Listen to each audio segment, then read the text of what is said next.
Bismillahirrahmanirrahim. Assalamu alaikum everyone. Good evening. I am your host Mahanur.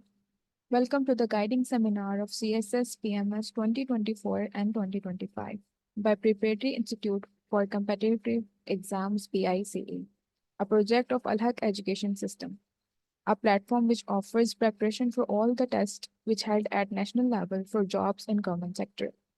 For all the beginners who are having no idea कि उन्हें कहाँ से शुरू करना है और कहाँ पे खत्म करना है, for that we are having highly experienced and qualified panel who took out special time to guide us about the basic and advanced level. Without further delay, let's start today's guiding seminar of CSS and PMS 2024 and 2025.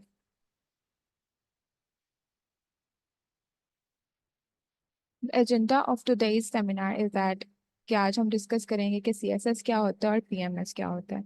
हमने ये तो सुना है कि ये दोनों एक competitive exams होते हैं, लेकिन इनमें बेसिकली होता है क्या और हमने तैयारी कैसे शुरू करना होती है, हम ये डिस्कस करेंगे। उसके बाद हम देखेंगे कि सब्जेक्ट्स अंडर पीआईसीई के पीआईसी कौन से सब्जेक्ट्स को कंक्लूड कर रहे हैं और कौन से सब्जेक्ट्स आपको ऑफर कर रहे हैं कि आप बेहतर तरीके से उन्हें समझ सकें। उसके बाद हम बात करेंगे introduction to teachers and detail discussion on subjects, कि हम अपने पैनल के बारे में बात करेंगे जो कि आप लोगों के लिए बुलाया गया है कि वो आप लोगों को बता सकेंगे कौन से सब्जेक्ट्स आप लोगों को सिलेक्ट करने चाहिए और उन सबकी इंपॉर्टेंस क्या है। उसके बाद Q&A सेशन होगा जिसके अंदर हम आप लोगों के क्वेरीज को रिजॉल्व करेंगे। सब्जेक्ट्स ऑफर्ड अंडर पीआईसीई, इसके अंदर हम ये देखेंगे कि सीएसएस और पीएमएस के अंदर जो से कंपलसरी सब्जेक्ट्स हैं वो किस तरह से कवर किए जा सकते हैं और उनमें कौन कौन से सब्जेक्ट्स आते हैं। सीएसएस में आता है international relationships, political science, history of India Pakistan, history of the USA, criminology, environmental science, gender studies, Punjabi, sociology and botany. और पीएमएस में आते हैं political science, Punjabi, social work, zoology, botany and philosophy. अगर हम अपने पैनल की बात करें, जो बैच फैकल्टी है हमारी, उसमें हमारे पास 11 टीचर्स हैं आप सबके लिए, जिनको हम इंट्रोड्यूस करवाएंगे। कि सबसे पहले हमारे पास हैं मिस अरफा जुल्फ़कार कंवर, जो कि CSS 2023 क्वालिफाइड हैं, गोल्ड मेडलिस्ट हैं पंजाब यूनिवर्सिटी से, PMS मेरिट नंबर 13 है और उनके पास स्पेशल एक्सपर्टीज़ हैं इम्प्रेसिव राइटिंग। उसके बाद हमारे पास आती हैं मिस अफशा अंसारी, जो कि PMS क्वालिफाइड हैं और करंटली वो सर्व कर रही हैं assistant director local fund audit में। और वो हमें गाइड करेंगी कि उर्दू की PMS में क्या इंपॉर्टेंस और हम उसको डील कैसे कर सकते हैं। उसके बाद हमारे पास आती हैं मिस डॉक्टर तारा नाज, वो हमें बताएंगी कि करियर काउंसलिंग कैसे करनी है और इसके अंदर हमारे पास उनकी स्पेशल सब्जेक्ट स्पेशलाइजेशन है कि वो बॉटनी और बायोलॉजी की स्पेशलाइज्ड टीचर हैं। उसके बाद हमारे पास आते हैं सर एहतजामुल हक, जो कि करंटली सर्व कर रहे हैं सब इंस्पेक्टर पंजाब पुलिस। और उसके बाद हमारे पास आते हैं sir Bakhtiyar Khan, he is CSS 2022 qualified, PMS 2019 qualified, currently serving as assistant director. He is a mentor known for his expertise in general knowledge and Punjabi. He will tell us about how we should opt Punjabi. Then आती है miss Aliza, CSS 2023 qualified, PMS position holder हैं। She will guide about current affairs, international relations in CSS and zoology and social works in PMS। और ये currently सर्व कर रही हैं as inspector FIA। Then हमारे पास आते हैं प्रोफेसर तनवीरुल मुस्तफ़ा, वो एमफिल इंग्लिश हैं, उनके पास 7 years का टीचिंग एक्सपर्टीज हैं। He is among one of the finest teachers of English, और इनके पास हमारे पास अमंग टीचर्स, सबसे अच्छे टीचर्स के दरमियान में इंग्लिश के ये सबसे बेस्ट टीचर हैं जो आप लोगों को गाइड करेंगे। देन मिस तस्बीहा हैं, she is CSS 2023 qualified. She will guide about US history. US history को समझा जाता है कि बहुत शॉर्ट है और जल्दी कंप्रीहेंसिव तरीके से कवर हो जाएगी, लेकिन उसके लिए स्पेशल एक टेक्निक्स होती हैं जो कि ये आप लोगों को बताएंगी। उसके बाद आती है miss Ayesha Waheed, she is also CSS 2023 qualified, और ये हमें सोशियोलॉजी के बारे में गाइड करेंगे, उसके बारे में हमें गाइडलाइंस बताएंगे। देन आते हैं sir Ziaur Rahman, CSS 2022 qualified हैं। इनके पास हैं सब्जेक्ट एक्सपर्टीज जो कि है इंडो पाकिस्तान हिस्ट्री के बारे में हमें कवर करवाएंगे। और ये बहुत ज़्यादा क्रूशल इंपॉर्टेंस है क्योंकि लास्ट टाइम जो कि इंडो पाकिस्तान ज़्यादा इंपॉर्टेंस दी गई है। उसके बाद आती है मिस तैयबा हफीज़, इनके पास स्पेशल सब्जेक्ट स्पेशलिस्ट हैं और ये पहले से अल हक एजुकेशन सिस्टम को सर्व कर रही हैं बहुत अरसे से। और इसके बाद अगर हम फर्दर रिज्यूम करें हमारे सेमिनार को without further delay, I would like to ask sir Ehteshamul Haq, if he is here, then just come up on the mic and just guide us about today's seminar. Sir Ehtesham. जी thank you Mahnoor. Kindly confirm कीजिएगा मेरी आवाज़ clear है? जी sir, आपकी आवाज़ आ रही है।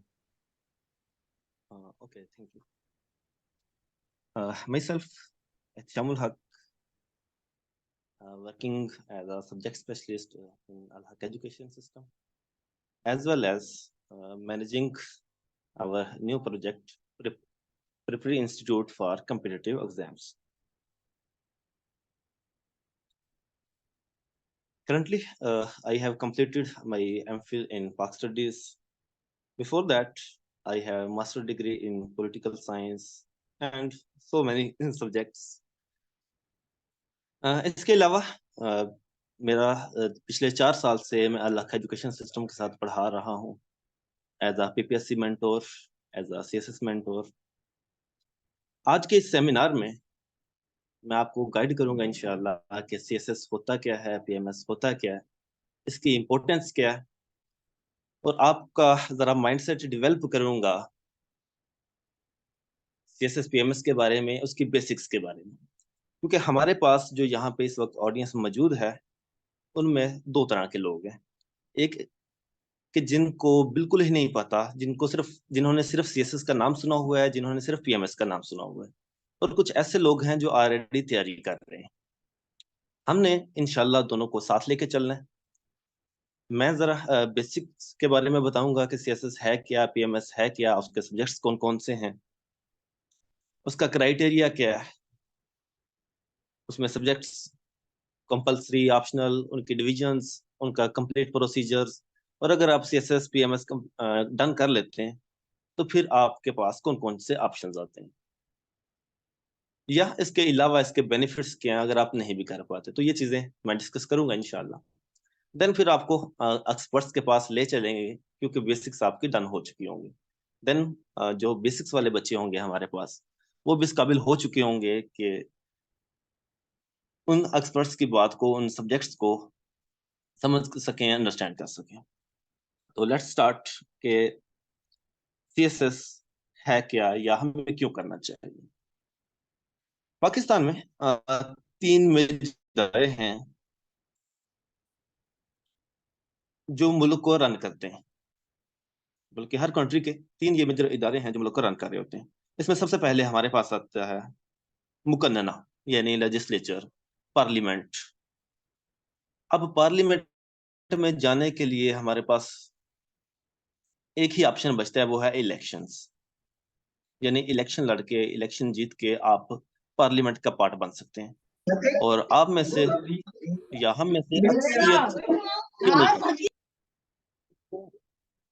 एक जो मेजर रीजन है कि या तो हमारा बैकग्राउंड नहीं होता, या वो जो एक सिस्टम जिस तरह से डेवलप हो चुका हुआ है वहां तक पहुंचने का पाकिस्तान के अंदर, हम उस पर पूरा नहीं उतर रहे होते, या हम उस क्राइटेरिया में नहीं आ रहे होते। वो हमारे लिए बड़ा मुश्किल सा काम है, मुकन्ना तक जाना या पार्लियामेंट का पार्ट बनना। सेकंड ऑप्शन आता है हमारे पास जुडिशरी।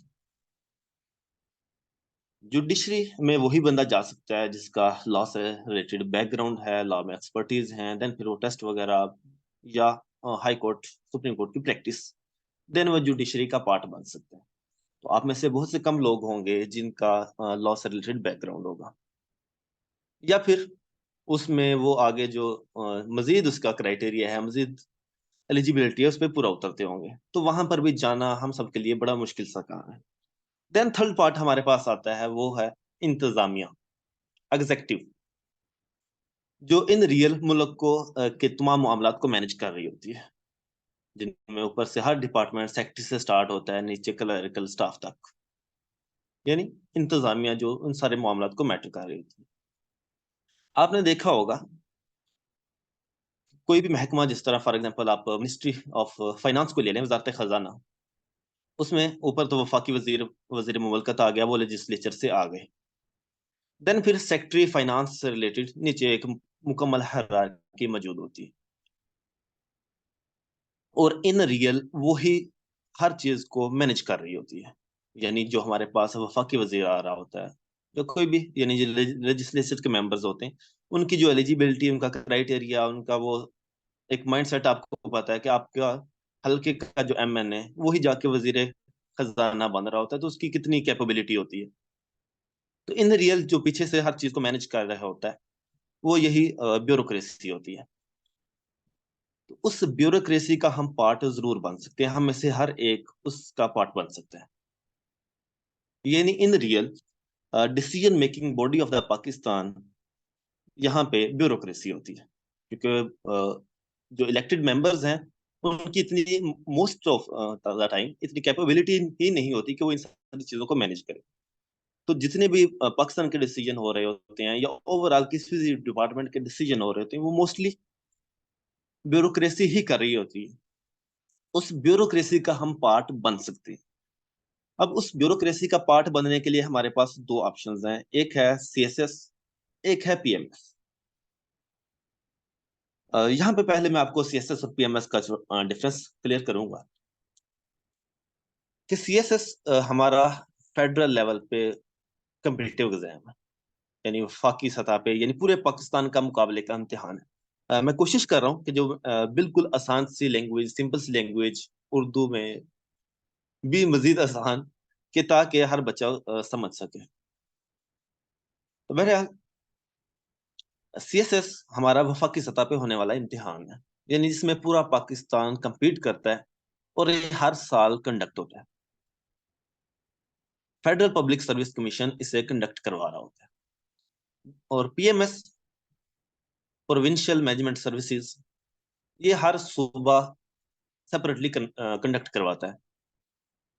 अगर आप पंजाब से ताल्लुक रखते हैं तो आप पीएमएस पंजाब देंगे। इस तरह अगर आपके पीके से हैं तो पीएमएस के पीके देंगे। यानी इसमें आपका जो सूबा है वो कंपीट कर रहा होता है। तो पहला तो मेजर फर्क ये हो गया कि सीएसएस में पूरा पाकिस्तान कंपीट करता है, और पीएमएस में सिर्फ अ, आपका जो रिलेटिव प्रोविंस है वो कंपीट कर रहा होता है। सेकेंडली, सीएसएस का एक डिफाइंड स्केड्यूल है कि आपको पता है कि अगस्त सितंबर में उसकी ऐड आनी है, अक्टूबर नवंबर में उसका एमपीटी यानी स्क्रीनिंग टेस्ट हो जाएगा, फरवरी में उसके फाइनल पेपर्स हो जाएंगे, देन फिर 4-5 माह बाद उसका रिजल्ट आना है। देन यानी एक कंप्लीटली डिफाइंड स्केड्यूल है, और हर साल ये सीट्स आनी ही आनी होती। पीएमएस का इस तरह से डिफाइंड नहीं है। एक तो इस पे कंपल्सरी नहीं है कि हर साल आए।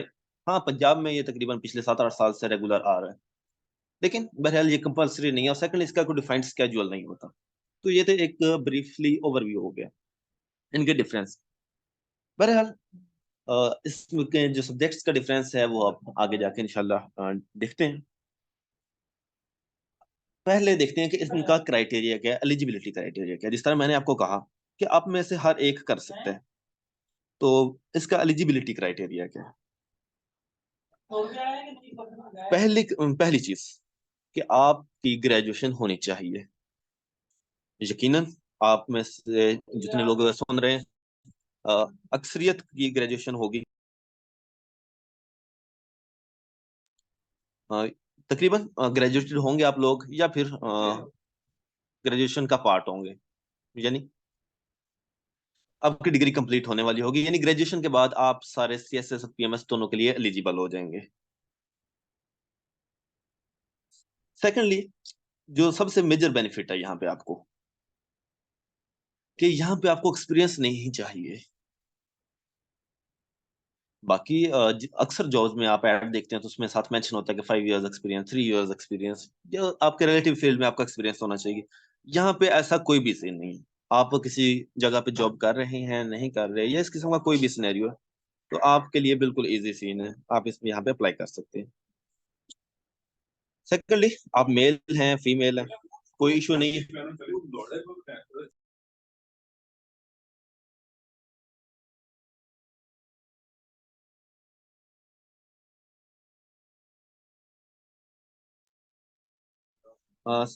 सेकेंडली, आप मेल, फीमेल, ट्रांसजेंडर, आप एलिजिबल हैं।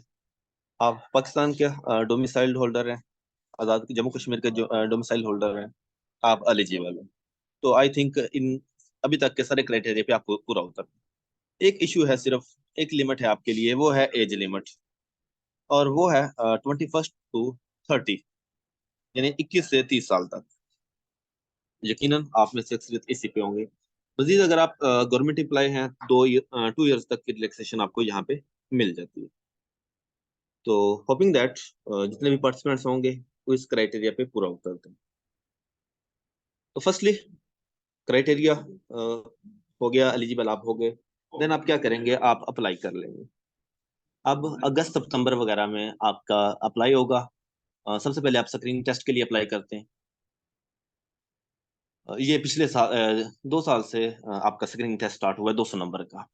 उसमें आपने 33% मार्क्स लेने होते हैं, यानी 33% मार्क्स, यानी 200 में से 66 मार्क्स अगर आप ले लेते हैं तो देन फिर आप स्क्रीनिंग टेस्ट पास करके जो रिटन टेस्ट है उसके लिए क्वालिफाई करते हैं और उसके लिए अप्लाई करते हैं। उसके अप्लाई की डेट अभी नवंबर में, सॉरी, अभी जनवरी में हुई है। ठीक है, 8 जनवरी तक उसकी डेट थी, यानी जनवरी तक उसका अप्लाई चलता है। देन फिर फरवरी में आपके रिटन एग्जाम्स होते हैं, 1200 नंबर के ये एग्जाम है, descriptive plus MCQs paper. 1200 number का ये इम्तिहान है, इसमें किसी किस्म की नेगेटिव मार्किंग नहीं है सीएसएस के अंदर। पीएमएस में भी सेम 1200 नंबर का है, लेकिन वहां पे नेगेटिव मार्किंग मौजूद है। ख्याल रहे कि थोड़ा सा मैं एफपीएससी और पीपीएससी का पहले 1-2 मिनट में क्लियर कर दूं। FPSC federal public service commission, ये एक टेस्टिंग एजेंसी है जो पूरे पाकिस्तान में टेस्ट कंडक्ट करवाती है वफाकी इदारों के, यानी जितने भी फेडरल डिपार्टमेंट्स हैं उनका टेस्ट कंडक्ट करवाने वाली एजेंसी का नाम एफपीएससी है, federal public service commission.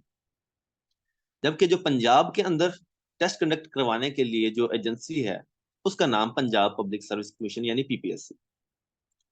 FPSC के जितने भी टेस्ट होते हैं वहां पे नेगेटिव मार्किंग नहीं है, और पीपीएससी के यानी पंजाब पब्लिक सर्विस कमीशन के जितने भी टेस्ट होते हैं, यानी पीएमएस तो ले रही है, इसके अलावा भी बेशुमार टेस्ट, तकरीबन मैक्सिमम जितने भी प्रोविंशियल डिपार्टमेंट्स हैं उनके टेस्ट ये कंडक्ट करवाते हैं, तो उस हर टेस्ट में नेगेटिव मार्किंग मौजूद होती है। ठीक है, तो सिमिलरली सीएसएस में नेगेटिव मार्किंग नहीं है, वहां पे नेगेटिव मार्किंग मौजूद है। तो ये आ गया जी इसका एग्जाम का क्राइटेरिया। देन फिर इसके कंपलसरी सब्जेक्ट्स को देखते हैं। सीएसएस के अगर कंपलसरी सब्जेक्ट्स देखें तो हमारे पास 6 कंपलसरी सब्जेक्ट हैं 600 नंबर के, यानी टोटल 1200 नंबर का था, उसमें से 600 नंबर का कंपलसरी होता है सीएसएस में भी पीएमएस में। पहले सीएसएस को देखते हैं। सीएसएस में हमारे पास इंग्लिश प्रेसी एंड कंपोजिशन है 100 मार्क्स का, 100 मार्क्स का इंग्लिश एसे है, यानी ये दो इंग्लिश के सब्जेक्ट्स हैं हमारे पास 200 नंबर के। इसी तरह 100 नंबर का हमारे पास इस्लामिक स्टडीज है, 100 मार्क्स का करंट अफेयर्स, 100 मार्क्स का पाकिस्तान अफेयर्स, और 100 मार्क्स का जनरल साइंस एंड एबिलिटी, यानी टोटल ये 600 मार्क्स के पेपर हो गए। Current affairs, Pakistan affairs and general science and ability, इन तीनों को कलेक्टिवली आप जनरल नॉलेज के पेपर्स कहते हैं। तो टोटल ये 600 नंबर के कंपलसरी सब्जेक्ट हो गए। हर कंपलसरी सब्जेक्ट में पास होने के लिए 40 मार्क्स आपको चाहिए होते हैं, यानी 40% मार्क्स चाहिए होते हैं। लेकिन करंट अफेयर्स, पाक अफेयर्स और जनरल साइंस एंड एबिलिटी, ये तीनों कलेक्टिवली जनरल नॉलेज का पार्ट है, तो इनमें कलेक्टिवली आपको 120 मार्क्स चाहिए होते हैं। तो ये हमारे पास जीके बाकी, यानी हर एक में सेपरेटली 40 चाहिए, इन तीनों में कलेक्टिवली 120 चाहिए होते हैं। यानी आप जनरल साइंस एंड एबिलिटी में 80 ले लेते हैं, करंट अफेयर्स में आपके 40 आ जाते हैं, तो पाकिस्तान अफेयर्स में आपका कोई भी मार्क्स ना हो, टोटल आपके 120 बन रहे हैं, तो वो आपके तीनों जो है वो पास हो जाएंगे।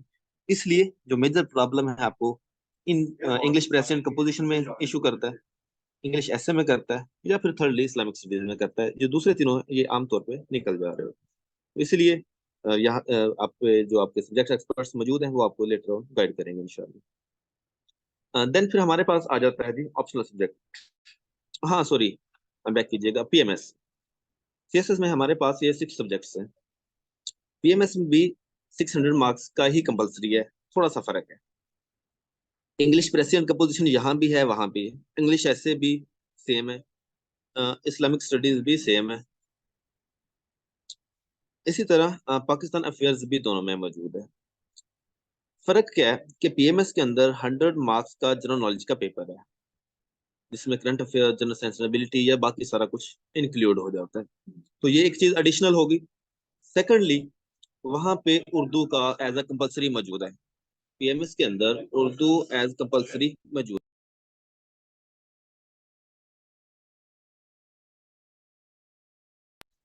तो वहां पे इस्लामियत एज कंपलसरी मौजूद है, सॉरी, उर्दू एज कंपलसरी मौजूद है। फर्क पीएमएस में सब्जेक्ट्स में क्या हुआ, एक तो जनरल नॉलेज का पेपर 100 मार्क्स का एमसीक्यूज बेस्ड, और सेकंडली उर्दू का paper as compulsory. General science and ability अलग से पेपर नहीं है, वो जनरल नॉलेज का ही पार्ट है। करंट अफेयर्स अलग से पेपर नहीं है, वो जनरल नॉलेज का ही पार्ट है। अलग से उर्दू पीएमएस आ गया, और जीके एमसीक्यू बेस्ड 100 मार्क्स का हो गया। तो ये आगे कंपलसरी सब्जेक्ट्स हमारे पास। देन हमारे पास ऑप्शनल सब्जेक्ट्स की एक वाइड रेंज मौजूद है।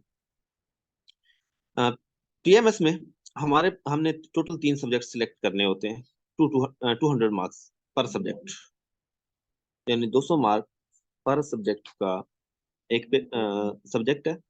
और टोटल यानी 3 सब्जेक्ट्स आप सिलेक्ट करते हैं। जबकि सीएसएस के अंदर आपने आप मोस्टली 100 मार्क्स के ही सब्जेक्ट हैं, एक या दो आप 200 के ले सकते हैं। बाकी आपके पास 100 मार्क्स का सब्जेक्ट होगा। इसमें अगर आप देखें तो एक हर ग्रुप में से आपने एक सब्जेक्ट सिलेक्ट करना होता है। फर्स्टली हमारे पास ग्रुप 1 आ गया, जिसमें अकाउंटेंसी, इकोनॉमिक, कंप्यूटर साइंस वगैरह, यानी ये वही लोग सिलेक्ट कर सकते हैं जिनका बैकग्राउंड इसमें मौजूद है, इसमें होता है। पॉलिटिकल साइंस एंड आईआर आप में से कोई भी सिलेक्ट कर सकता होता है। देन फिर बेसिक साइंसेज का ग्रुप आ गया, ये भी अगर आपका बैकग्राउंड सिलेक्ट है, अदरवाइज स्किप करते हैं। ग्रुप 3, यहाँ एडमिनिस्ट्रेशन है, ये आप सिलेक्ट कर सकते हैं। ग्रुप 4 में हमारे पास हिस्ट्री के सब्जेक्ट्स आ जाते हैं, इंडो पाक हिस्ट्री, इस्लामिक हिस्ट्री, यहाँ पे भी आप सिलेक्ट कर रहे होते हैं। ग्रुप 5 में हमारे पास जेंडर साइंस, इन्वायरमेंटल साइंस और लिटरेचर वगैरह, ये भी जेंडर स्टडी और इन्वायरमेंटल साइंस कोई भी सिलेक्ट कर सकता है। बाकी अगर आपका सब्जेक्ट है तो आप सिलेक्ट कर रहे होते हैं। सिमिलरली ग्रुप 5 लॉ से रिलेटेड सब्जेक्ट्स हैं, वो लॉ के बैकग्राउंड वाले ही सिलेक्ट करते हैं। क्रिमिनोलॉजी, फिलोसफी आप सिलेक्ट कर सकते होते हैं। ग्रुप 7 में ये भी एक तो आपके जो लोकल लैंग्वेजेस आ गई, और सेकंडली जर्नलिज्म वगैरह, ये भी आप सिलेक्ट कर सकते हो। अब इसको सिलेक्ट करने का क्राइटेरिया क्या है, वो हमारे जो एक्सपर्ट्स हैं वो इंशाल्लाह डिटेल से आपको गाइड करेंगे हर सब्जेक्ट से रिलेटेड, कि कौन सा सब्जेक्ट किस बेस पे सिलेक्ट करना होता है, या ओवरऑल ऑप्शनल सब्जेक्ट्स को सिलेक्ट करने का क्राइटेरिया भी है। यानी आपने सबसे पहले उसके पास्ट पेपर्स देखने हैं, देन उसका सिलेबस, देन फिर उसका स्कोरिंग ट्रेंड, यानी ये सारी चीजें आपने देखनी होती हैं, वो आपके जो एक्सपर्ट्स हैं वो गाइड करेंगे रिलेटिव इंशाल्लाह। देन फिर सीएसएस करने के बाद आपको मिलेगा क्या, अगर आप सीएसएस क्वालिफाई करते हैं तो आपके पास ये 12 ग्रुप्स अवेलेबल हैं जिनको आप ज्वाइन कर सकते हैं। यानी अकॉर्डिंग टू मेरिट आप इनमें से किसी एक ग्रुप में लाइक कर रहे होते हैं, या अकॉर्डिंग टू योर प्रायोरिटी। यानी पाकिस्तान एडमिनिस्ट्रेटिव सर्विस, यहाँ पे एज असिस्टेंट कमिश्नर आप आ रहे होते हैं। पुलिस सर्विस ऑफ पाकिस्तान, यहाँ पे एज एएसपी आ रहे होते हैं। इसी तरह इनलैंड रेवेन्यू सर्विस में एज असिस्टेंट कमिश्नर, और बाकी इसी तरह 17 स्केल पे आप वर्क कर रहे होते हैं। तो ये तो हमारे पास बेसिक आ गया ऑक्यूपेशनल ग्रुप्स जो अवेलेबल हैं आफ्टर सीएसएस। आफ्टर पीएमएस हमारे पास एक तो एज असिस्टेंट कमिश्नर आ गया, उसके अलावा अदर जॉब्स उसके साथ अनाउंस हो रही होती हैं, जिस तरह excise and taxation officer, assistant director finance, assistant director local fund and audit.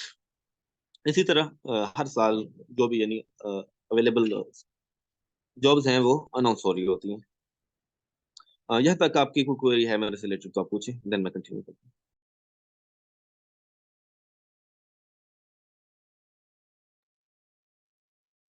ये किसी के कोई सवाल है तो वो पूछ सकता है।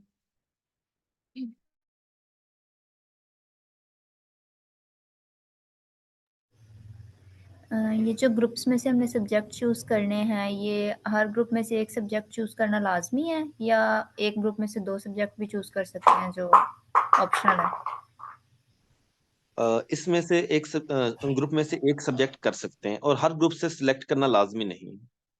यानी टोटल आपने 600 मार्क्स पूरे करने, उसमें अगर आप 200 मार्क्स का ले रहे हैं तो फिर आप 5 सब्जेक्ट सेलेक्ट करते हैं, तो यानी 5 ग्रुप्स में जाएंगे। अगर दो आप 200 के ले लेते हैं तो आप टोटल 4 सब्जेक्ट करेंगे। पेपर आपके 6 पूरे होंगे, 600 नंबर के। तो देन मेरा लेकिन क्वेश्चन ये था वो कि आप ग्रुप्स के एक ही करेंगे। ग्रुप में से 2 सब्जेक्ट चूज कर सकते हैं, कोई मसला नहीं है।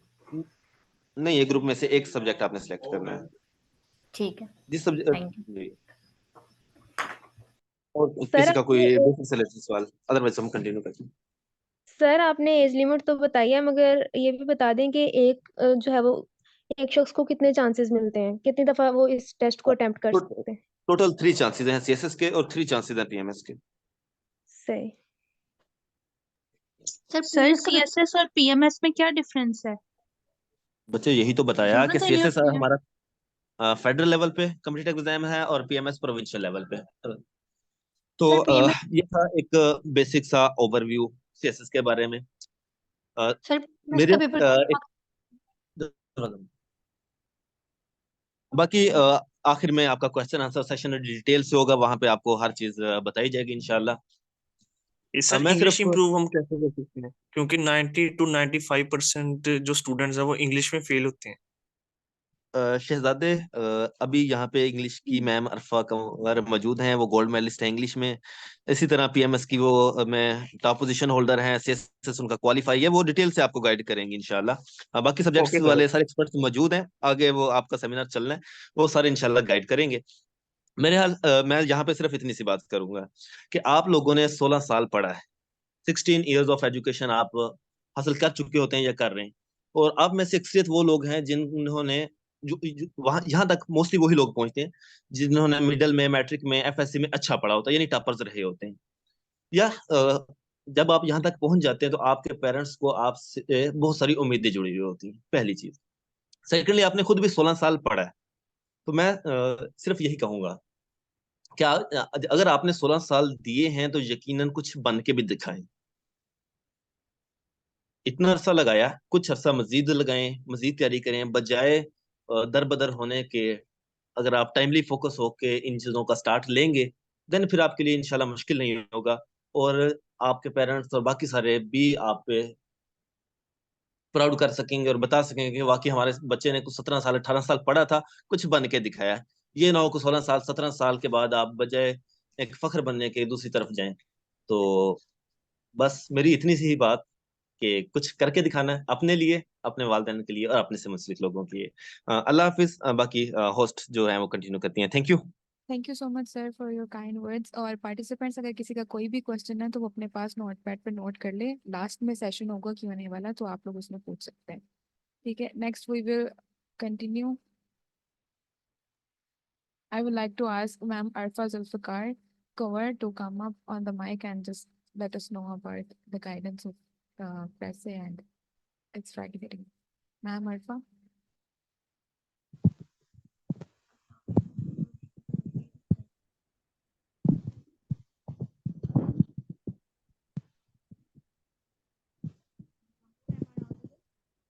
मैम आपकी आवाज़ बहुत कम आ रही है। अभी भी मैम, अभी भी ये काफ़ी। Okay, firstly, I welcome you all on board on behalf of Al Haq Education System. मुझे जो subject दिया गया है, that is English Pressy and Composition. Firstly, my brief introduction, as you can see on the screen as well. और इसके अलावा आपको महानूर ने भी बताया था at the onset of the session. My name is Arfa Zulfikar Kanwar. I do belong from Akara and currently I am a final year student of law from Punjab University. इससे पहले I have been conferred a degree of BA with a gold medal in English. और PMS 2022 जो अभी recently जिसके results आए हैं, I have secured alhamdulillah 13th position. और CSS 2023 उसका written part I have qualified and we are waiting for the final results. So quickly अभी एक सवाल भी आया था कि इंग्लिश में बहुत सारा majority जो है वो फेल होता है, तो उसके लिए I would recommend you guys कि आप सबसे पहले तो थोड़ा पेशेंस रखें। ऐसे नहीं होता कि आप पहले दिन आओगे and you will know it all. बहुत सारी चीज़ें आपको नई लगेगी, मुझे भी लगी थी। डिस्पाइट द फैक्ट कि मेरी इंग्लिश ठीक थी, लेकिन फिर भी 12 पेपर आपने पास करने हैं, सारा कुछ आपको नहीं आता होगा। तो इतनी प्रेस्टिजियस सर्विस है तो कुछ ना कुछ तो आपको देना पड़ेगा इसको। सो हैव पेशेंस फर्स्टली, उन बातों को सुने जो पैनलिस्ट आपको बता रहे हैं, और जब आप सेशन को ज्वाइन करोगे तो डेली बेसिस पे फिर हम ये बातें क्या करेंगे कि इंग्लिश को इम्प्रूव कैसे किया जा सकता है। क्योंकि आपको कोई हाई-फाई, फ्लारी और एक जिसे कहते हैं फैंसी अंग्रेज़ी नहीं चाहिए। आपने सिर्फ इंग्लिश में 2 पेपर ही पास करने हैं। एक एसे है और एक प्रेसी है, और इनको पास किया जा सकता है if you have the right direction, और अगर आप एक सही जगह पे हैं और आप एफर्ट भी इन्वेस्ट कर रहे हैं तो इंशाल्लाह कोई मसला नहीं होगा। तो quickly can we have the next slide Manoor? Thank you. सबसे पहली चीज़ कि स्ट्रैटेजीज क्या हो सकती हैं, ये वो वाली स्ट्रैटेजीज हैं जो मैंने खुद यूज़ की थी, तो मैंने इनको आपके लिए भी एनलिस्ट किया है। सबसे पहली चीज़ ये है कि आप सबके लिए ज़रूरी है to develop a strong base of grammar, क्योंकि ग्रामर वो चीज़ है जो पेपर में चेक होती है। फैंसी अंग्रेजी ज़रूरी नहीं है, ठीक अंग्रेजी ज़रूरी है। जिसे कहते हैं ना कि आप हैज़, हैव सही जगह पे लगाओ, जहाँ पे आपको जो टेंस यूज़ करना है वही करो, कंडीशनल सेंटेंसेस सही से यूज़ करो, जेरेंड सही से यूज़ करो, प्रोनाउन सही से यूज़ करो, प्रीपोज़िशन ठीक यूज़ करो, ये चीज़ें सीखने की हैं। कौन-सा लफ्ज़ अच्छा लग रहा है, कौन-सा नहीं, ये बातें सीखने की नहीं है। ये सारी चीज़ें वो हैं जो आप with the passage of time जब आप ज़्यादा पढ़ते हैं, तो आपकी अंग्रेज़ी, आपका vocab over the course of time खुद इम्प्रूव होता जाता है। तो सबसे पहली चीज़ क्या है, क्योंकि पेपर में आप सब कुछ याद करके नहीं जा सकते। ऐसे आपने वहीं पे लिखना होता है, प्रेसी आपने वहीं पे बैठ के बनानी होती है, अनसीन टॉपिक्स हैं। How are you going to do that? Strong base of grammar के साथ। तो ये भी एक ऐसी चीज़ है जो पैदा होते ही किसी के पास नहीं होती। लोग सीखते हैं, वो पढ़ते हैं और फिर ही उनका ग्रामर जो है वो इस नहज पे पहुँचता है कि वो इन पेपर्स को क्वालिफ़ाई कर सकते हैं। इट इज़ ईज़िली डूएबल, और ये ज़्यादा ईज़ी हो जाता है if you have the strategies eight hand. Secondly, आपको रेलेवेंट सोर्सेज़ पे जाना बहुत ज़रूरी है। बहुत सारे कैंडिडेट्स बहुत तैयार होते हैं कि वो बहुत अच्छी पढ़ने को भी तैयार होते हैं, टाइम भी देते हैं, लेकिन सोर्सेज़ नहीं होते उनके पास। दे डू नॉट नो कहाँ से वोकैब करें। अब सारी दुनिया की किताबें आप नहीं पढ़ सकते। आपने 11 और पेपर भी पढ़ने हैं। तो वोकैब कहाँ से करें? इडियम्स मैम कौन सा याद करें? फ्रेज़ल वर्ब्स कौन से याद करें? तो जस्ट लाइक एन एस्पिरेंट, 1 साल पहले की बात है कि मुझे भी ये सारे कन्फ्यूजन्स थे when I was appearing for CSS, मेरा फर्स्ट अटेम्प्ट था। तो I had the same confusions in my mind जो आज आप सबके दिल में दिमाग में होंगी being fresher. So do not worry at all.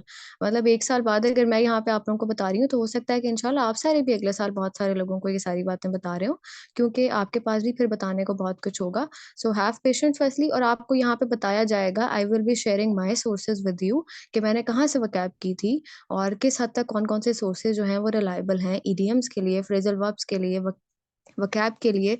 और उसके बाद तीसरी चीज़ है कि आपने रूल्स सीखने हैं। बहुत सारी ऐसी चीज़ें जो आपने पेपर में बैठ के करनी है, लाइक प्रेसी मेकिंग।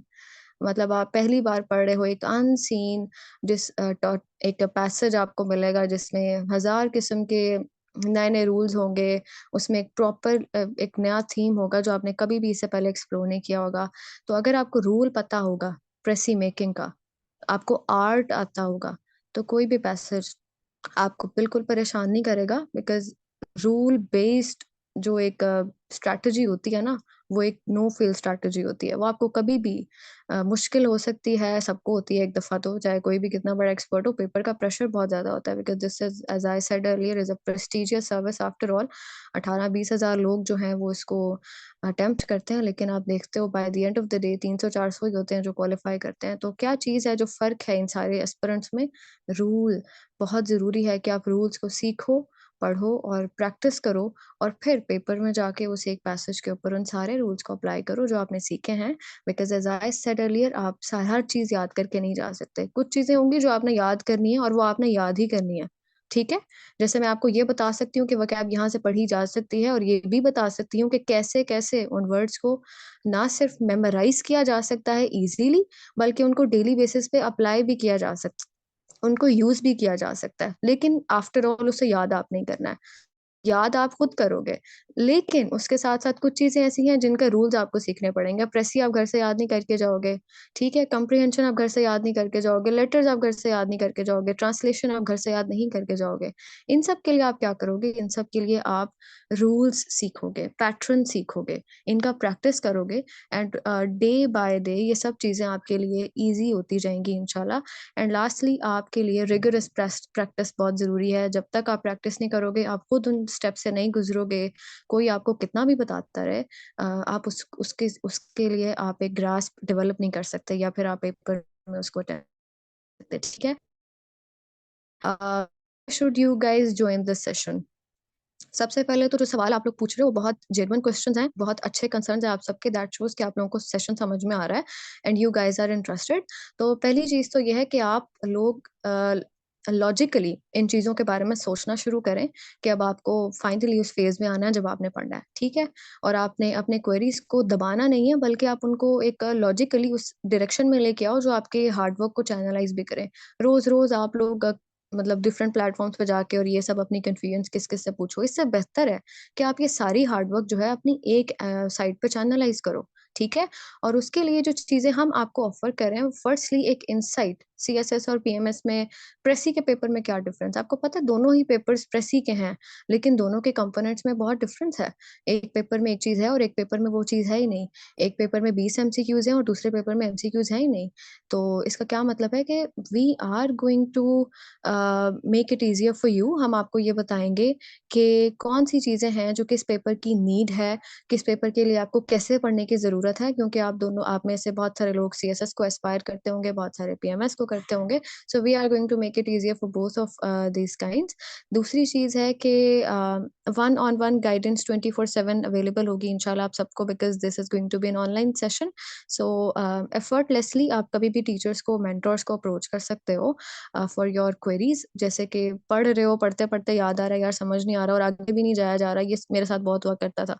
बिकॉज जब आपको एक चीज़ नहीं समझ में आ रही होती, पर्टिकुलरली इंग्लिश प्रेसी के पेपर में, मतलब आप एक चीज़ पे अटक जाते हो, प्रेसी कर रहे हो, टेंस समझ में नहीं आ रहा, यार पैसेज तो पास्ट में है, मैं क्या करूँ, प्रेजेंट में बनाऊँ कि पास्ट में बनाऊँ, ये फर्स्ट प्रोनाउन में यूज़ करना है, फर्स्ट पर्सन प्रोनाउन लगेगा, क्या लगेगा। तो ये सारी चीज़ें वो हैं जो अगर टाइमली आपकी क्लियर ना हुई तो फिर आप अटक जाओगे उस चीज़ के ऊपर। So 1-on-1 guidance is very necessary that we are offering here. और ये जो सेशन है दैट इज़ अ की टू क्रैक। ये जो प्रेसी का पेपर है, this is the ट्रिकीएस्ट paper I would say. इसकी चीज़ें भी बहुत ज़्यादा हैं, इसमें अंग्रेजी भी बराबर की चाहिए और ग्रामर इसमें ज़्यादा चेक हो, ऐसे से भी ज़्यादा मुझे लगता है इसमें ग्रामर चेक होती है, क्योंकि इसके छोटी-छोटी चीज़ें हैं। देखिए ईडीएम वो पढ़ेगा तो ठीक करेगा ना, ऐसे में हो सकता है पूरा ऐसे ना पढ़े, लेकिन ईडीएम्स तो उसने सारे पढ़ने हैं कि नहीं पढ़ने, ट्रांसलेशन उसने पढ़नी है कि नहीं पढ़नी। और प्रेसी जो सबसे मुश्किल चीज़ है, क्योंकि इस तरह की बातें गर्दिश किया करती हैं कि जो प्रेसी है, अगर वो किसी ने उसमें ज़रा सी भी कोई गलती किया तो उसने आपकी बाकी चीज़ों को भी रिगार्ड नहीं करना। तो ख़ैर ये हम सेशन में डिटेल में इन बातों में बात किया करेंगे डेली बेसिस पे कि क्या चीज़ कितनी इम्पोर्टेंट है। Obviously we are going to cover it all अपने पूरे सेशन में, लेकिन ये कि इसको समझना, इसकी इम्पोर्टेंस को एनालाइज़ करना, उसको रियलाइज़ करना बड़ा ज़रूरी है कि इंग्लिश के दोनों ही पर्चे they are the most frequently failed और फ्लंक्ड पेपर्स इन सीएसएस और पीएमएस। तो ये टारगेट पे होते हैं, इनमें फेल करना एग्जामिनर्स के लिए, बच्चों को बहुत आसान है और आपके लिए पास होना बहुत ही मुश्किल है। तो इसलिए it is very necessary for everyone here कि आप इनके टिप्स और ट्रिक्स को ज़रूर समझने की कोशिश करो। एंड लास्टली एक इवैल्यूएशन मैकेनिज्म बहुत सिस्टमैटिक है, क्योंकि आप सबके लिए प्रैक्टिस, जैसे मैंने पहले बोला, रिगरस प्रैक्टिस इंग्लिश प्रेसी के लिए बहुत ज़रूरी है। आप सब नूब्स होंगे, बहुत सारे नए बच्चे होंगे जिन्होंने कभी भी इस तरह के पेपर नहीं दिए होंगे। बहुत सारे लोग होंगे जिन्होंने बीए नहीं किया होता, मतलब बीए वाली अंग्रेजी जो है वो एक जिसे कहते हैं ना, एक लाइट मोड है सीएसएस या पीएमएस की इंग्लिश के लिए, क्योंकि उसमें कुछ वो कंपोनेंट्स हैं। तो मैंने वहाँ पे बहुत सारे आर्ट सीखे थे जो इंशाल्लाह मैं आप सबके लिए उनको डिस्क्लोज भी करूँगी कि मैंने कैसे बीए में पढ़ा, फिर मैंने गोल्ड मेडल भी लिया, क्योंकि इंग्लिश में पीयू बहुत फेल करती है, अगर आप में से किसी को पता भी हो तो। That is a ट्रिकीस्ट subject. तो इंशाल्लाह by the end of this session हम एक बहुत अच्छे लेवल पे होंगे इंग्लिश के हवाले से। और अच्छे से मेरा मुराद है कि सिक्योर लेवल पे। जब भी आपने एसे और प्रेसी के बारे में सोचना है, so think about the 40 that you need to secure. अपने स्कोर्स बढ़ाने के लिए आपके पास ऑप्शनल सब्जेक्ट्स हैं जो आपने अपनी मर्जी से सेलेक्ट करने हैं, लेकिन एससी और प्रेसी में अगर किसी के 40 नंबर आ जाते हैं ना, इसका मतलब कि उसने बहुत सारे क्राइटेरिया हैं जिनको पूरा किया है, जिन डिमांड्स को उसने मीट किया है, ग्रामर बिल्कुल ठीक-ठीक इस्तेमाल की है और सारे के सारे ही क्वेश्चंस को जैसे डील किया जाना चाहिए था, वैसे ही डील किया है, तभी 40 आए हैं, ठीक है? जैसे मैंने पहले बोला, यहाँ किसी भी पेपर में 40 आपको एग्ज़ामिनर दे रहा है, तो इसका मतलब वो आपको अगले स्टेज पे जाता हुआ देख रहा है। तो उस बेंचमार्क को मीट करने के लिए आप सबके लिए बहुत ज़रूरी है कि आप सारे ही जो भी गाइडेंस आपको दी जाए, उन सबको बहुत ध्यान से सुनें, प्रैक्टिस करें और इस प्लेटफ़ॉर्म पे ट्रस्ट करें, ताकि आपको हमारे पास जो नॉलेज है, जो कम से कम मैंने सीखा अपने बीए एक्सपीरियंस से, सीएसएस एक्सपीरियंस से, पीएमएस एक्सपीरियंस से, मैं उस सबको शेयर करूँ, क्योंकि मैंने उसका और कुछ नहीं करना। I have achieved what I wanted to achieve अल्हम्दुलिल्लाह, and now my only goal is to train you guys, कि आप में से भी बहुत ज़्यादा ब्यूरोक्रेट्स जो हैं हम फ्यूचर में देखें इंशाल्लाह। So all your queries will be, as Maanoor has told us, will be addressed by the end of this session. This is all from myself. Over to the next panelist. Thank you so much. Thank you so much, ma'am, for clearing our queries about Percy and English कि उसको किस तरह से हमें clear out करना है और उसको एज करना है। तो पार्टिसिपेंट्स, अगर किसी का कोई भी क्वेश्चन है तो मैं अगेन रिपीट करी अपने नोट्स बना लें और साथ में उसको नोट करते जाएं, तो क्लास में हम उसको डील करेंगे। Next I would like to invite ma'am Afsha Ansari. She is also PMS qualified. I would like to say, ma'am, can you unmute your mic and just join us? जी अस्सलाम वालेकुम। मानूर में आवाज आ रही है मेरी? जी मैम, आ रही। ठीक है जी। सबसे पहले तो मैं आपको अपना ब्रीफ इंट्रोडक्शन करवा दूं कि मैंने जो है ना पीएमएस 2021 और 2022 जो है वो पास किया है, और जो रीसेंट पीएमएस था उसमें जो है मेरी 32nd पोजीशन थी, और अल्हम्दुलिल्लाह इसमें मेरी एलोकेशन होगी। लास्ट टाइम मेरी एलोकेशन मिस थी, और जब मैं तैयारी कर रही थी पीएमएस की, सीएसएस की, और इस टाइम के दौरान जो है वो, जैसे आप सबको पता है कि पीपीएससी के थ्रू डिफरेंट जॉब्स आती हैं, तो ये जो मैंने नीचे चीजों को मेंशन किया हुआ है, ये सारे वो पेपर हैं जो साथ ही मैंने दिए थे, और अल्हम्दुलिल्लाह इनमें भी, इनको भी मैंने पास किया है। अब हर सब्जेक्ट का यहाँ आप हर पेपर का जो है वो क्राइटेरिया डिफरेंट होता है। करंटली जो है वो मैं वर्क कर रही हूँ as assistant director accounts and audit. तो जो सब्जेक्ट मुझे दिया गया है इंस्टीट्यूट की तरफ से वो है उर्दू। तो मैं सबसे पहले जो है ना वो कुछ चीजें जो है ना अपने एस्पिरेंट के साथ वो शेयर करना चाहती हूँ, कि जो लोग अभी बिगनर लेवल पर बैठे हुए हैं वो उन चीजों को नहीं देख सकते जो बंदा उस लेवल तक पहुंच चुका है, जो वो देख सकता है। तो सबसे पहले तो हमारे माइंड में एक क्यूरोसिटी होती है कि ये 12 पेपर पास कैसे होते हैं, और ये होते भी हैं कि नहीं होते। तो जो हमारी एफर्ट्स होती हैं ना वो नॉर्मली इस चीज के लिए होती हैं कि चले करके देखते हैं, हो सकता है हो जाए। लेकिन जो पास करने के बाद की जो स्टोरी है ना, वो मोस्ट ऑफ द टाइम हमें उस टाइम रियलाइज होती है जब हम अपनी अटेम्प्ट्स को यूटिलाइज कर चुके होते हैं। जो इस स्लाइड के ऊपर चीजें जो मैंने मेंशन की हुई हैं, और उनका सिर्फ और सिर्फ एक मकसद ये है कि आप सबके माइंड में एक बात क्लियर हो कि अगर हम लोगों ने फाइट करना है तो हमने प्रॉपर वे से करना है। अदरवाइज सिर्फ क्वालिफाई कर लेना इनफ नहीं होता। वो जो खुशी आप फील करते हैं ना, वो सिर्फ 2 से 3 माह के लिए होती है, और वो बिल बहुत शॉर्ट लिव्ड होती है। जो अगर हम बात करें पीएमएस की, तो इसमें जो एलोकेशन हो रही होती है वो 0.55 मार्क्स से हो रही होती है, और जब वो इंटरव्यू फेल करने पे आते हैं तो वो 0.5 से भी आपका इंटरव्यू फेल करते हैं, और इसी तरह आपकी जो एलोकेशन में मार्क्स का डिफरेंस होता है वो भी इतना ही होता है। तो जो पीएमएस में जो उर्दू का सब्जेक्ट है उसको मोस्ट ऑफ द टाइम जो स्टूडेंट फॉर ग्रांटेड लेते हैं कि ये तो हो ही जाएगा, ये नॉर्मली बच्चों को आता है, तो वो कहते हैं चले कुछ भी नहीं, इसको तो हम कर ही लेंगे। हम इतना ज्यादा फोकस्ड होते हैं बाकी सब्जेक्ट्स की तरफ कि हम प्रेजेंट कंपोजिशन को कर लें, इडियम्स को कर लें, इनको कर लें, उनको कर लें। लेकिन जब हम उर्दू के पेपर में बैठते हैं तो हमें फिर रियलाइज होता है कि जब वो एग्जामिनर हमें पैराग्राफ देता है उर्दू का, तो हमें उसके लिए वर्ड्स नहीं मिल रहे होते कि हमने एग्जैक्ट उसको उर्दू में कैसे लिखना है। एग्जामिनर कभी भी मार्क्स नहीं देता अगर उसको पता है कि इस वर्ड के लिए एग्जैक्ट वर्ड जो है वो उर्दू में मौजूद है और वो स्टूडेंट ने, एस्पिरेंट ने वो यूज नहीं किया। तो जो है ना, सबसे पहले किसी भी सब्जेक्ट को करने से पहले, कोई सेशन स्टार्ट करने से पहले अपने माइंड को क्लियर करें, एक स्ट्रैटेजी को डेवलप करें। जब तक आपकी जो स्ट्रैटेजी है वो फ्लॉलेस नहीं होगी, यकीन करें, ये पीएमएस हो गया या सीएसएस हो गया, इवन वन पेपर भी आप क्वालिफाई नहीं कर सकते, और ना ही ये होना है।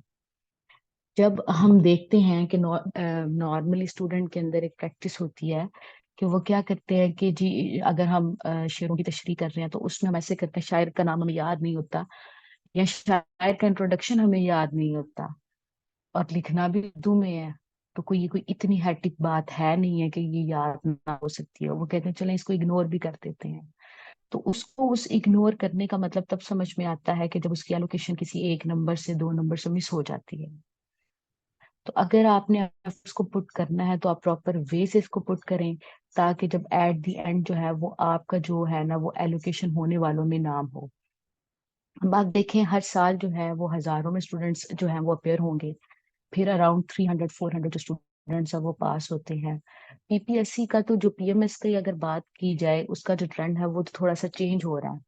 उसमें तो सिनेरियो इतना डिफरेंट हो रहा है कि वो जो 300 या 400 स्टूडेंट्स होते हैं, वो तो हाफ स्टूडेंट्स को वैसे इंटरव्यू में फेल कर देते हैं, और जो बाकी है, और पीएमएस में अगर एलोकेशन की बात की जाए तो ये सारी नंबर्स की गेम है।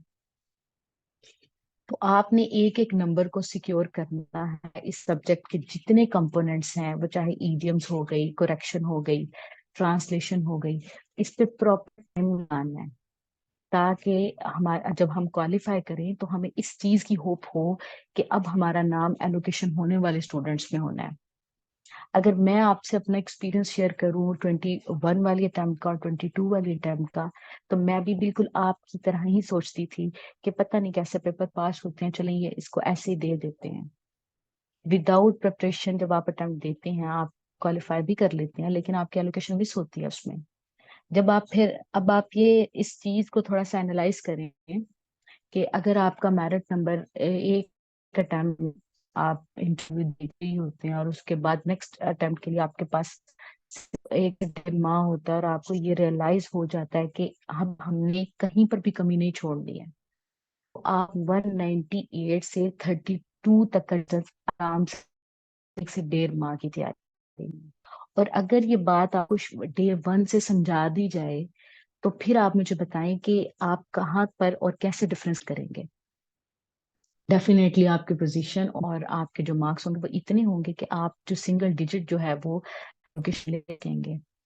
तो इस सब्जेक्ट को जो है ना, वो तो मैंने जो है, अगर आप इस इंस्टीट्यूट के साथ जुड़ते हैं तो इसकी जो स्ट्रेटजी होगी हमारी कि हम इस सब्जेक्ट को डील कैसे करें, वो ऐसे होगी कि इसके लिए प्रॉपर आपको जो है ना वो रेगुलर बेसिस पे काम दिया जाएगा। उसमें कोई रिलैक्सेशन नहीं है कि जो काम आपको असाइनमेंट में दिया जा रहा है वो आपने 110% करना है। इसके अलावा आपको जो है नॉर्मली स्टूडेंट्स को मिस होता है ऐसे करने में। अब इंग्लिश के लिए तो आप किसी भी वर्ड की कोटेशन लिखें तो आपको गूगल सब कोटेशन देगा, लेकिन आप ये एक्सपेरिमेंट करके देखें, उर्दू के लिए अगर आप कोई भी कोटेशन मांगना चाह रहे हैं, गूगल वो आपको कोटेशंस नहीं देता। डेफिनेटली आपको कुछ ऐसे सोर्सेस चाहिए, कोई ऐसा बंदा चाहिए जिसने खुद से चीजों को प्रिपेयर किया हो, कुछ उसके पास कटिंग्स हो, उसके पास अगर शेयर हैं तो उनका कोई उसके पास वो बैंक हो कि वो आपको दे सके, ताकि जो आपको जहां पर जरूरत हो आप उसको यूज कर सके। और उर्दू की जो खूबसूरत बात ये है इस सब्जेक्ट की, कि ये आपको उतना रिगार्ड बाद में करता है जितना आप इसमें एफर्ट पुट करते हैं। और इसमें इसकी थोड़ी सी ट्रिकी बात ये है इस सब्जेक्ट को, जिसकी वजह से मैं कहती हूँ इस सब्जेक्ट को फॉर ग्रांटेड नहीं लेना चाहिए, वो ये है कि इसकी चीजें इजी अवेलेबल नहीं होगी आपको, आप नेट से गूगल से नहीं ले सकते। और इसके साथ साथ आपको जो है ना प्रॉपर वे बताया जाएगा कि आपने अगर शायर का नाम याद रखना है तो आपने कैसे याद रखना है। आपको वो आते ही, सामने शेर आते ही आपका फौरन माइंड क्लिक करेगा ये है ही उसका शेर।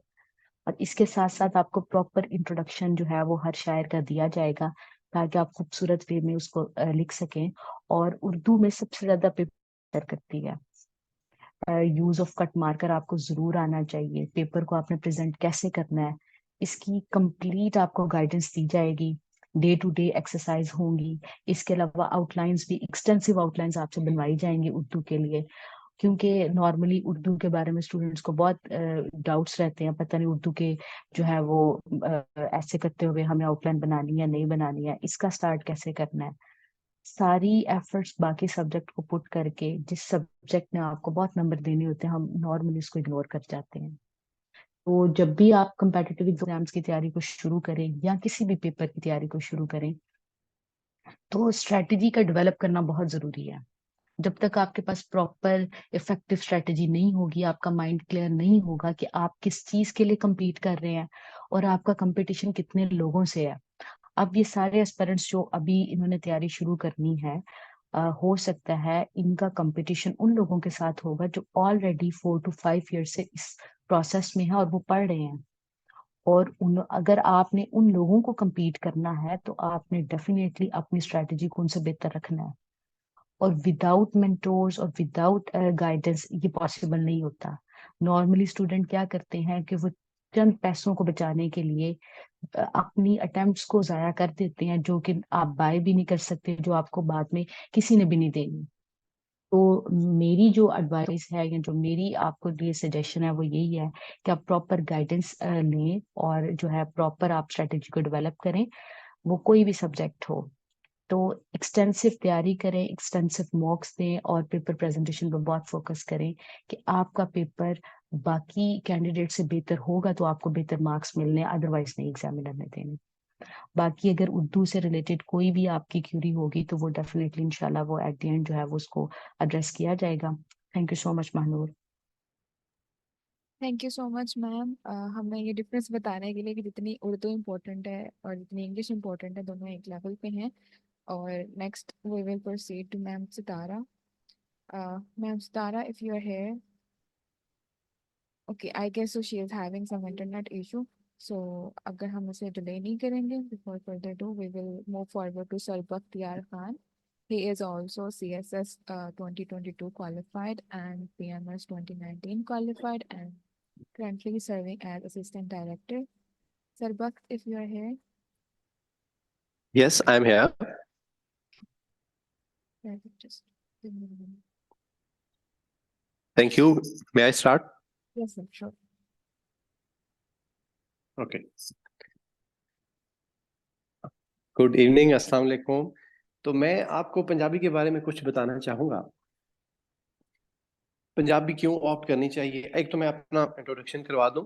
आई am doing job as assistant director in the government of Punjab since last 5-6 years, और मैंने CSS 2022 भी मैं CSS 2022 में अपेयर हुआ, फिर PMS 2019 में अपेयर हुआ। इससे पहले मैंने काफ़ी सिंगल पेपर जॉब्स जो PPSC की थी, FPSC की थी, मैंने उनको क्वालिफाई किया। मैंने न्यूमरस इंटरव्यूज भी क्वालिफाई किए और currently I am doing job as assistant director. मेरा PMS एक क्वालिफाई है, लेकिन मैं एलोकेशन नहीं ले सका। CSS की भी मैंने अटेम्प्ट दी और PMS की भी अटेम्प्ट्स दी। तो I have some experience about competitive exams. तो अब मैं बताना चाहूँगा पंजाबी के बारे में। पंजाबी हमें क्यों ऑप्ट करनी चाहिए, इसमें क्या चीज़ हमें इंटरेस्टिंग लगती है। I will tell about Punjabi. तो हम लोग क्यों पंजाबी ऑप्ट करते हैं या इसको क्यों ऑप्ट करना चाहिए। अगर हम पहले नंबर पे देखें तो ये आसान है, हमारा इसमें इंटरेस्ट डेवलप होता है। फिर ये है कि ये एक मार्क्स गेनिंग सब्जेक्ट है। आपने देखा होगा जो भी लैंग्वेजेस होती हैं उसमें मार्क्स आसानी से हम लोग ले सकते हैं अगर हमने उसको प्रॉपर वे में प्रिपेयर किया। अगर हमने उसको जो एग्जामिनर्स डिमांड कर रहे होते हैं हमसे, अगर हम वो चीज़ें उनको वो चीज़ दे दें तो डेफिनेटली वो हमें फिर मार्क्स देते हैं। अच्छा, अगर मैं ये रीजनल लैंग्वेज है इस वजह से इसको थोड़ा सा प्रमोट भी किया जाता है, मार्क्स हमें मिल सकते हैं। और फिर हम देखें तो इसमें फेलियर रेशो बहुत कम है, तो इस वजह से भी हमें इसको ऑप्ट करना चाहिए। स्कोर मिलते हैं, फेलियर रेशो कम है, फिर आसान है। अगर आप इसको पढ़ते हैं तो यू डेवलप योर इंटरेस्ट, फिर अगर हम इसमें एक मेन पॉइंट देखें तो हमारे अपने रिलीजन की बातें होती हैं, हमारे एथिक्स की, मॉरल कल्चरल, ये सारे इसमें से हम लेसन्स लेते हैं। तो वही चीजें हैं जो आपने ऑलरेडी पढ़ी होंगी, लेकिन इसमें पंजाबी में you speak, you learn different things in Punjabi, तो वो जरा ज्यादा एक इंटरेस्टिंग सब्जेक्ट हो जाता है इसमें। तो these are some points which promote the selection of Punjabi paper. Okay, next अगर हम देखें तो हमें पंजाबी में क्या फोकस करना चाहिए। तो आपने देखा होगा अभी जो है लिमिटेड हमारे पास बॉक्सेज हैं जहां से हम लोगों ने सब्जेक्ट सेलेक्ट करने हैं। तो पंजाबी चाहे सीएसएस में हो चाहे पीएमएस में हो, पंजाबी एक ऐसा सब्जेक्ट है जिसको काफी लोग ऑप्ट करते हैं। हर दफा सीएसएस पीएमएस में आपने देखा होगा कि ये एक ज्यादा ऑप्ट करने वाला सब्जेक्ट है। जैसे मैंने रीजंस बताई कि इसमें ये एक आसान भी है, इंटरेस्ट भी डेवलप होता है, स्कोरिंग भी है, लीस्ट फेलियर रेशियो भी है, और इसमें काफी चीजें हमारे इर्द गिर्द हो रही होती। हमने इस पे फोकस क्या करना है? फोकस हमने एक जो इम्पोर्टेंट पॉइंट है जो मैं हमेशा देखता हूँ, जो मैं ऑब्जर्व किया है, जो मैंने, वो ये है कि पंजाबी में लोग इतना इंटरेस्ट डेवलप कर लेते हैं कि वो फिर बाकी सब्जेक्ट्स को इतना टाइम नहीं देते। पहले नंबर पे जिसको प्रेफरेंशियल ट्रीटमेंट मिलनी चाहिए वो है इंग्लिश, चाहे वो इंग्लिश ऐसे हो चाहे वो इंग्लिश कंपोजिशन हो, उसको एक प्रेफरेंशियल ट्रीटमेंट मिलनी चाहिए। होता ये है क्योंकि लोग पंजाबी में इंटरेस्ट डेवलप कर लेते हैं, फिर हर वक्त इसके शेर पढ़ते रहते हैं और इसको रिवाइज करते रहते हैं। तो मैं समझता हूँ कि इस तरह पंजाबी को ज्यादा भी टाइम नहीं देना चाहिए कि आपके इंग्लिश में आप कम टाइम दें या बाकी सब्जेक्ट्स को कम टाइम दें, ऐसा नहीं होना चाहिए। तो अगर हम लोग सेशन में कंटिन्यू करेंगे तो हम पंजाबी को एक तो लिमिटेड टाइम में हम कवर करेंगे, यू कैन से 15, 16 और 20 lectures working days, 16, 20 working days, वो मैं आगे प्लान शेयर करता हूँ। तो फिर इसमें यह है कि हमारी अभी प्रीवियस स्लाइड ही सही है, प्रीवियस स्लाइड, हाँ ठीक। ये है कि लॉन्ग लास्टिंग लर्निंग होनी चाहिए हमारी इसमें। इसमें हमें शेर भी याद करने हैं, इसमें हमें नसर भी याद करनी है, इसमें हमें डिफरेंट चीज़ें याद करनी है। तो हमें चाहिए कि हमारी इसमें लॉन्ग लास्टिंग लर्निंग हो। जैसे कि अगर एक दिन में 2 पेपर्स भी हो तो हमें कोई मसला ना हो पंजाबी रिवाइज करने। तो हमारी लर्निंग लॉन्ग लास्टिंग होनी चाहिए, क्योंकि आपको पता होगा सीएसएस में तो एक दिन में 2 पेपर है और कोई छुट्टी नहीं है। 6 दिनों में 12 पेपर्स के 12 पेपर आप लोग दे देते हैं। तो आपको ऐसी लर्निंग हो जो कि लॉन्ग लास्टिंग हो, जो कि आपको एक दिन के डिफरेंस से आप पूरा सब्जेक्ट या इवन कुछ आवर्स के डिफरेंस से आप पूरा सब्जेक्ट रिवाइज कर लें।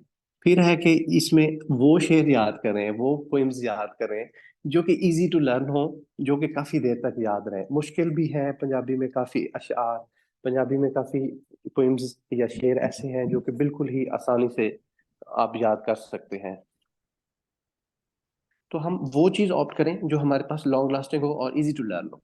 फिर ये है कि हमें ड्यू वेटेज देनी चाहिए पंजाबी को। अगर ये 100 मार्क्स का है तो हम बस इसमें 100 मार्क्स की ही मेहनत करें। अगर ये 100 मार्क्स का है, हम इस पे मोर देन 100 की मेहनत ना करें। हमें जो टाइम देना चाहिए इंग्लिश ऐसे को या इंग्लिश कंपोजिशन को, आपने देखा होगा 90% लोग फेल होते हैं इंग्लिश ऐसे में या कंपोजिशन में, पंजाबी में लोग फेल नहीं होते। तो एक तो मैं ये बात भी बताऊंगा कि हम लोग पंजाबी को उतना टाइम दें जितना ये डिमांड करती है, हम उतना टाइम ना दें कि बाकी के सब्जेक्ट सफर हो। ओके जी, इसमें मेरी कोशिश होगी कि हम लोग एक वैल्यूएबल नोट्स जरूर शेयर करें हर टॉपिक के। ठीक है, ये हो गया प्लान हमारा। ये है कि पंजाबी के 7 पोर्शंस हैं जो कि स्टार्टिंग फ्रॉम, इसमें एक नमी शायरी भी है, उसमें आपके पास नसर भी है, सारी देयर आर 7 पोर्शंस। तो इसमें हम लोग फिर हमारी कोशिश होगी कि हम इसको 15 से 20 लेक्चर्स के अंदर कवर करें। फिर है इसके हमने 30 टॉपिक्स कवर करने हैं। 30 टॉपिक्स ऐसे हैं कि हर पोर्शन में 5-5, 6-6 टॉपिक्स मौजूद हैं और सारे इम्पोर्टेंट हैं। क्यों इम्पोर्टेंट है? वो इसलिए इम्पोर्टेंट है कि ये ओनली सब्जेक्ट है जो कि 16 मार्क्स का क्वेश्चन इसमें पूछा जाता है और 5 क्वेश्चन पूछे जाते हैं। 16 into 5 ये बन जाएंगे 80 मार्क्स और 20 मार्क्स की ऑब्जेक्टिव है। इधर तो मैं अगर थोड़ा सा पीएमएस के बारे में भी बताना चाहूँ, क्योंकि पीएमएस फ्यूचर में, नियर फ्यूचर में एडवर्टीज हो जाएगा और हम देखते हैं कि अभी जो है एक किस्म की इस पे काम चल रहा है और हम कुछ ही दिनों बाद या कुछ वीक्स के बाद विल सी कि एडवर्टीजमेंट आ गई है and people are running towards PMS, they want to prepare और वो तैयारी कर रहे हैं और वो जो है ना इस पे सिलेबस कवर अप कर रहे हैं। तो हम जरूर पीएमएस का भी will also have a session of PMS. तो पीएमएस में मेरे 142 मार्क्स थे, लेकिन ये तो मैं वैसे बता दिए मार्क्स। आप में से lot of people will be there who will secure more than 140, more than 150। तो इसमें रूम फॉर इम्प्रूवमेंट है, room for gaining more marks है। अच्छा जी, course completion in 15 working days मैंने आपको बता दिया कि हम लोग 15 से, अगर हमें ज्यादा बढ़ाने पड़ेंगे तो हम विल डू 20 लेक्चर्स। अदरवाइज ये जो 15-20 वर्किंग डेज होंगे इनमें हम लोग पंजाबी सीएसएस ये कवर कर लेंगे। अगर कुछ लोग ऐसे भी होंगे जिन्होंने पीएमएस भी देना होगा तो हम उसके लिए there will be a separate session, तो मैं जरूर उसके बाद आपको जरूर बताऊंगा क्या होगा। तो चीज यहाँ पे कि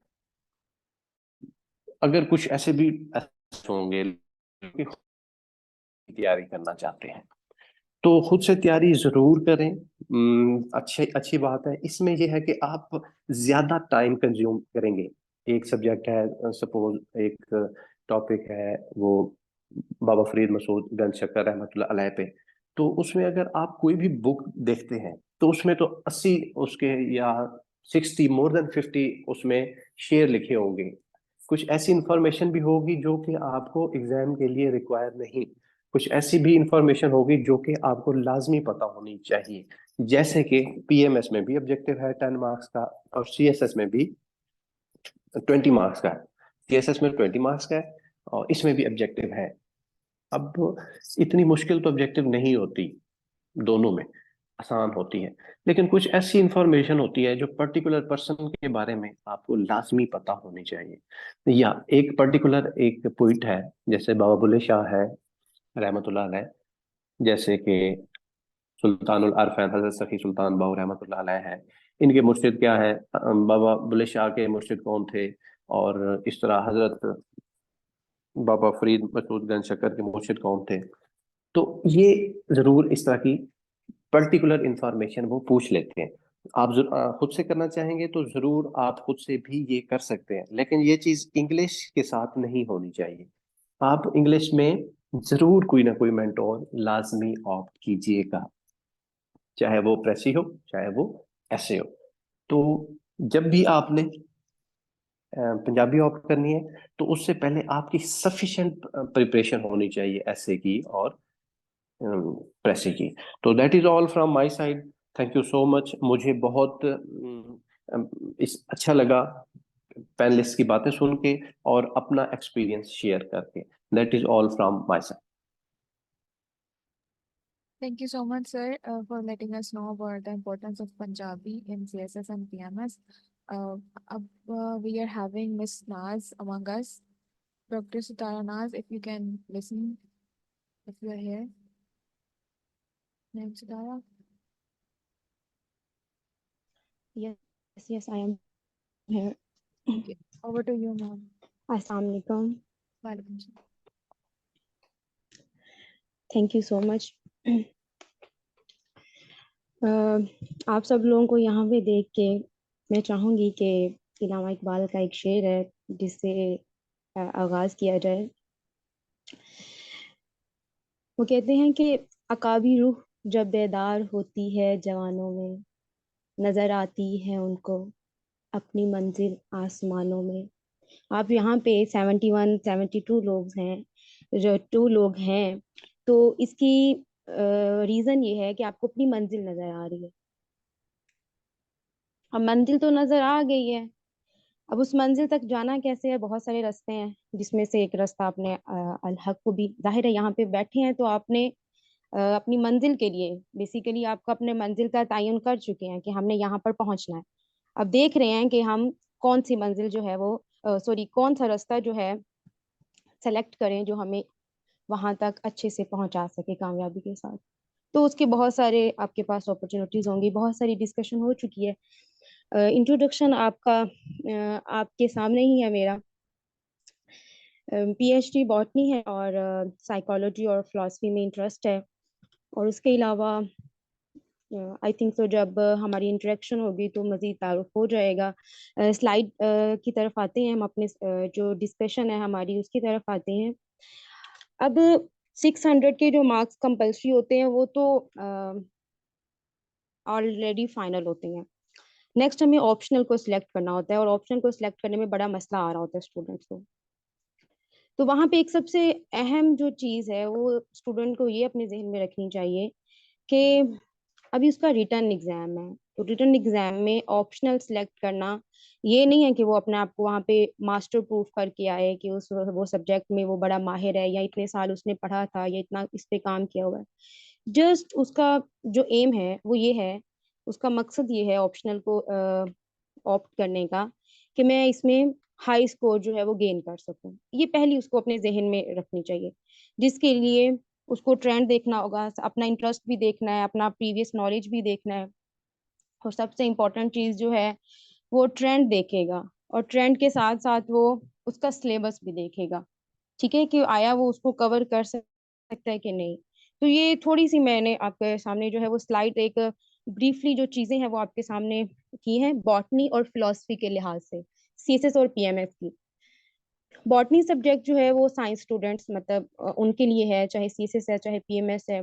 आर्ट्स के जाहिर है उनका उनके साथ कोई ताल्लुक नहीं है इतना, लेकिन साइंस स्टूडेंट्स भी जो है बॉटनी सब्जेक्ट को जब सिलेक्ट कर रहे होते हैं, मतलब लाइक उसने एमएस किया हुआ है, अपना एमफिल है उसका, या उसका बीएस है, या पीएचडी स्टूडेंट है और अब उसका इरादा है, तो वो उसको जब उसने ऑप्ट करना चाह रहा है उसको, तो उसको कुछ चीजें देखनी होगी। जैसे कि अगर हम सीएसएस के ग्रुप 5 में देखें तो ये बहुत सारे सब्जेक्ट सामने आ रहे हैं।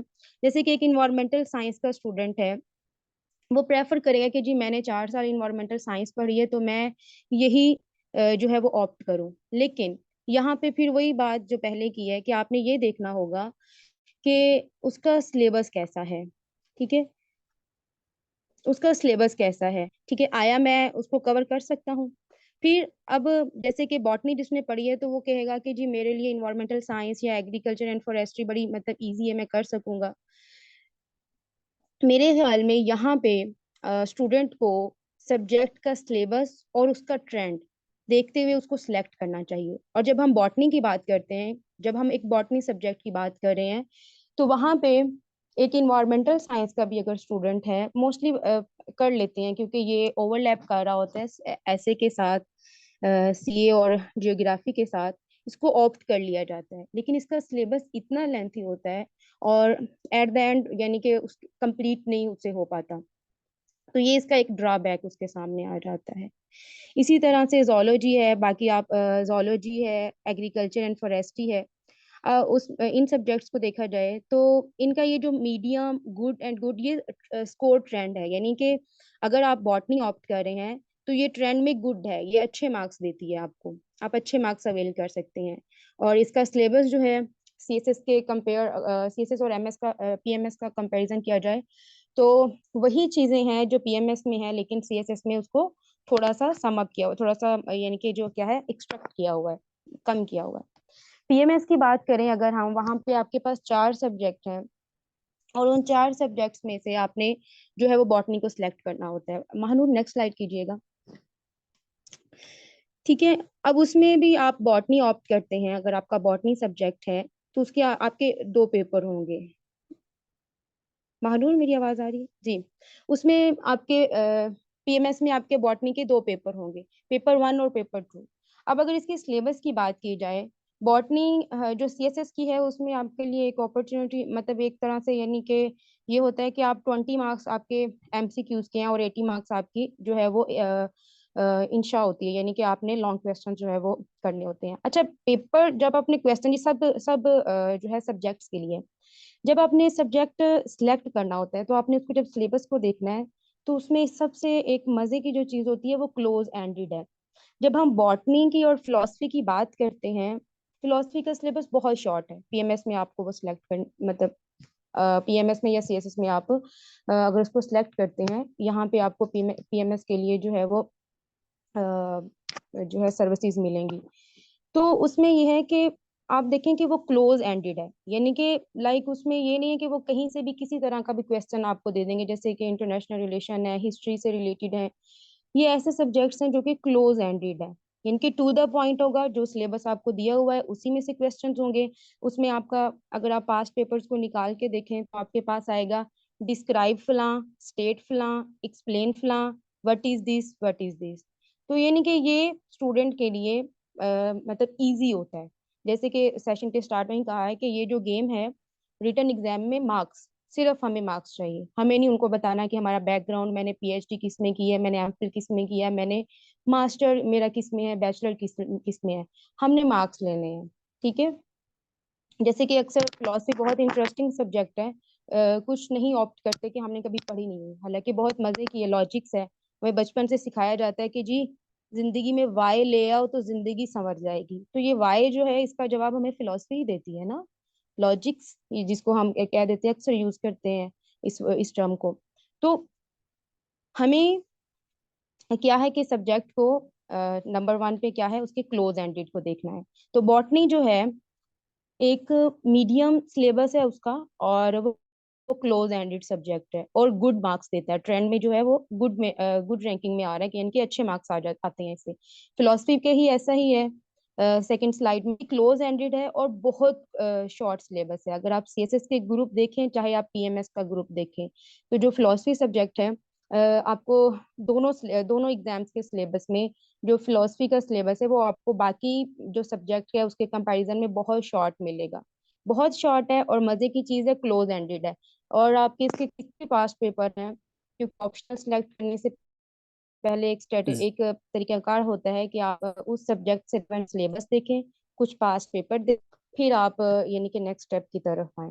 तो पेपर आप देखेंगे तो आपको फिलोसफी के भी क्वेश्चन ऐसे ही मिलेंगे, state, explain, describe, what is, यानी कि इसके लिए जो आपको सिलेबस है उसी के लिए आपने 1 महीना, 2 महीना, 3 महीने लगा के उसको कवर करना है और आप उसको जो है वो उसमें अच्छे मार्क्स ले सकते हैं। तो ये बहुत अच्छी बात है बॉटनी और फिलोसफी की, कि क्लोज एंडेड है, short syllabus, medium and short syllabus है, एंड सेकेंडली क्वेश्चंस वही होंगे जो सिलेबस से हैं, आपको अब वहाँ पे क्रिटिकल एनालिसिस नहीं करना होगा, आपको वहाँ पे बहुत सारी चीजें जैसे कि बाकी सब्जेक्ट्स में जिन सब्जेक्ट्स की रिक्वायरमेंट है वहाँ पे आपने करना ही करना है, आपको तभी मार्क्स मिलेंगे।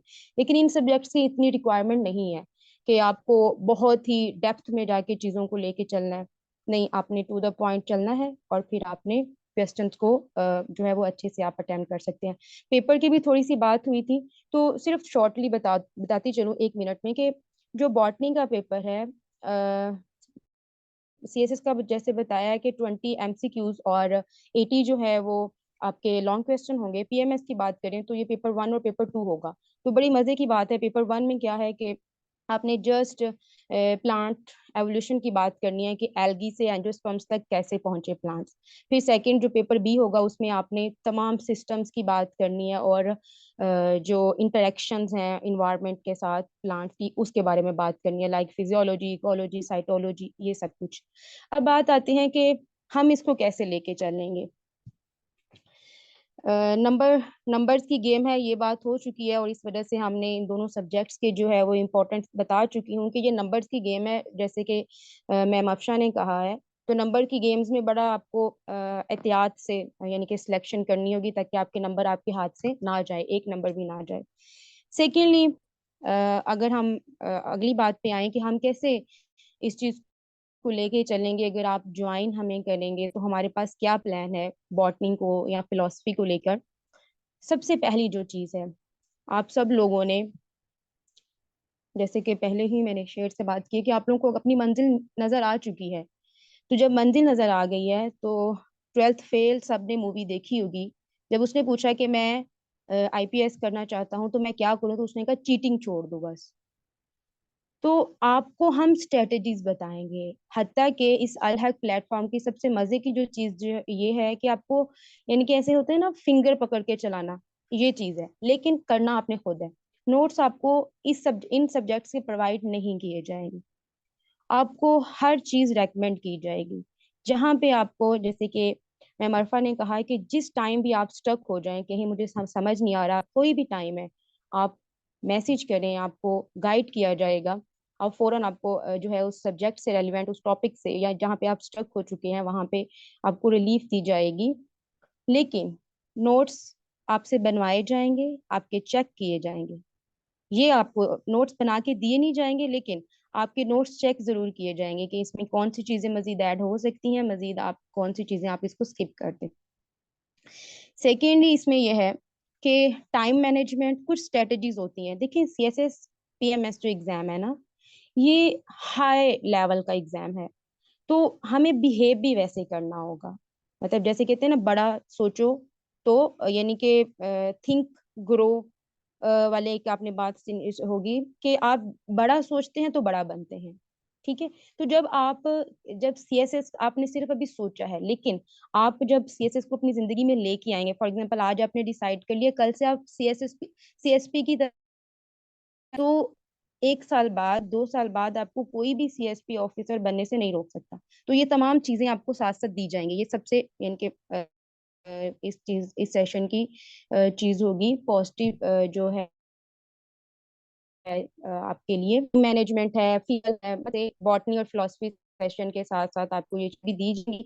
और साथ आपके मॉक टेस्ट होंगे, वीकली टेस्ट होंगे, और जो है आप कोई सब्जेक्ट से रेलिवेंट कुछ बुक्स हैं वो आपको रेकमेंड की जाएंगी। मॉक टेस्ट जो है वो आपके लिए जाएंगे at the end of the session, monthly session भी होंगे इंशाल्लाह।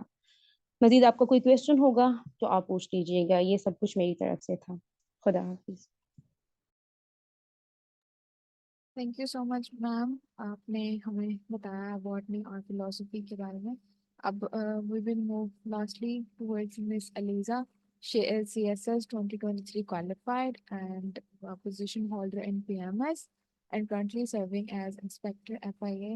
Ma'am Aliza, if you are here, can listen to me. Ma'am Aliza. Yes, am I audible? Yes, you are audible. Okay, मानो मेरी स्लाइड्स शेयर कर दे। Just give me a moment. अस्सलाम वालेकुम everyone. और already काफ़ी टाइम हो चुका है, तो मैं जानना चाहूँगी कि अब तक कितने लोग हैं जो सुन रहे हैं और अभी तक हमारे साथ हैं, और अब तक का सेशन उन्हें किस तरह से लगा है। तो I am looking forward to your messages and your comments.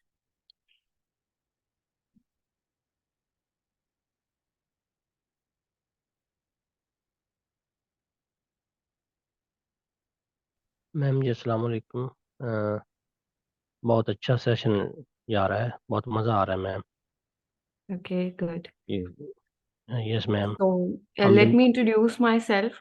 This is Eliza and I am a PMS 13 qualifier और CSS 2023 का जो रिटन पार्ट है वो भी मेरा क्वालिफाई है। और उसके अलावा अपनी इस 3 ईयर की जर्नी में मैंने 1 पेपर इतने ज़्यादा तो नहीं दिए, लेकिन बीच में 1-2 जो दिए थे उसमें से मेरा इंस्पेक्टर FIA वाला पार्ट जो था वो क्वालिफाई है, और वो भी अभी प्रोसेस में है, उसका भी इंटरव्यू पार्ट अभी रहता है। ऑलरेडी काफी टाइम हो चुका है, तो सब्जेक्ट्स की तरफ आते हैं।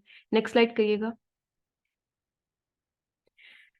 Okay, so we will be discussing 6 different subjects, including the subjects of CSS and PMS. हम देखें है करंट अफेयर्स। करंट अफेयर्स आपके CSS का जो कंपलसरी सब्जेक्ट्स हैं उसका एक पार्ट है, और ये PMS में जनरल नॉलेज का जो पेपर होता है उसके अंदर भी इंक्लूड होता है। करंट अफेयर्स के लिए आप सबने, जिसको CSS या PMS की थोड़ी नो हाउ है, उसने सुना होगा कि करंट अफेयर्स करने के लिए आप क्या करें कि डॉन पढ़ना शुरू कर दें, और बस इसको सुबह से शाम तक बैठकर पढ़ते रहें। तो इसमें यह है कि आप करंट अफेयर्स को ये नहीं कर सकते कि आप इसको स्किप कर दें, क्योंकि ये कंपलसरी है, तो आपने इसको तैयार नहीं है। लेकिन आप लिए मैं ये रिकमेंड करूंगी कि बजाय इसके कि सुबह से शाम तक डॉन को पढ़ें, आप पहले ये चीज देखें कि आपने डॉन को पढ़ना किस तरह से है। ठीक है, उसके लिए आप ये करें कि स्टार्टिंग में ऑब्वियसली आपको थोड़ी मुश्किल होगी, क्योंकि वो कैब जो होती है वो डिफरेंट होती है। तो अगर यहाँ पर आपका प्रेसी का सेशन चल रहा है तो उसमें आप वो कैब सीखेंगे, साथ साथ आप करंट अफेयर वाली चीजें खुद स्टार्ट कर लें, डॉन पढ़ना शुरू कर दें। लेकिन उसको भी इतना नहीं पढ़ना कि पूरा दिन डॉन पढ़ने में गुजर जाए, उसकी इंपॉर्टेंट न्यूज़ देखें।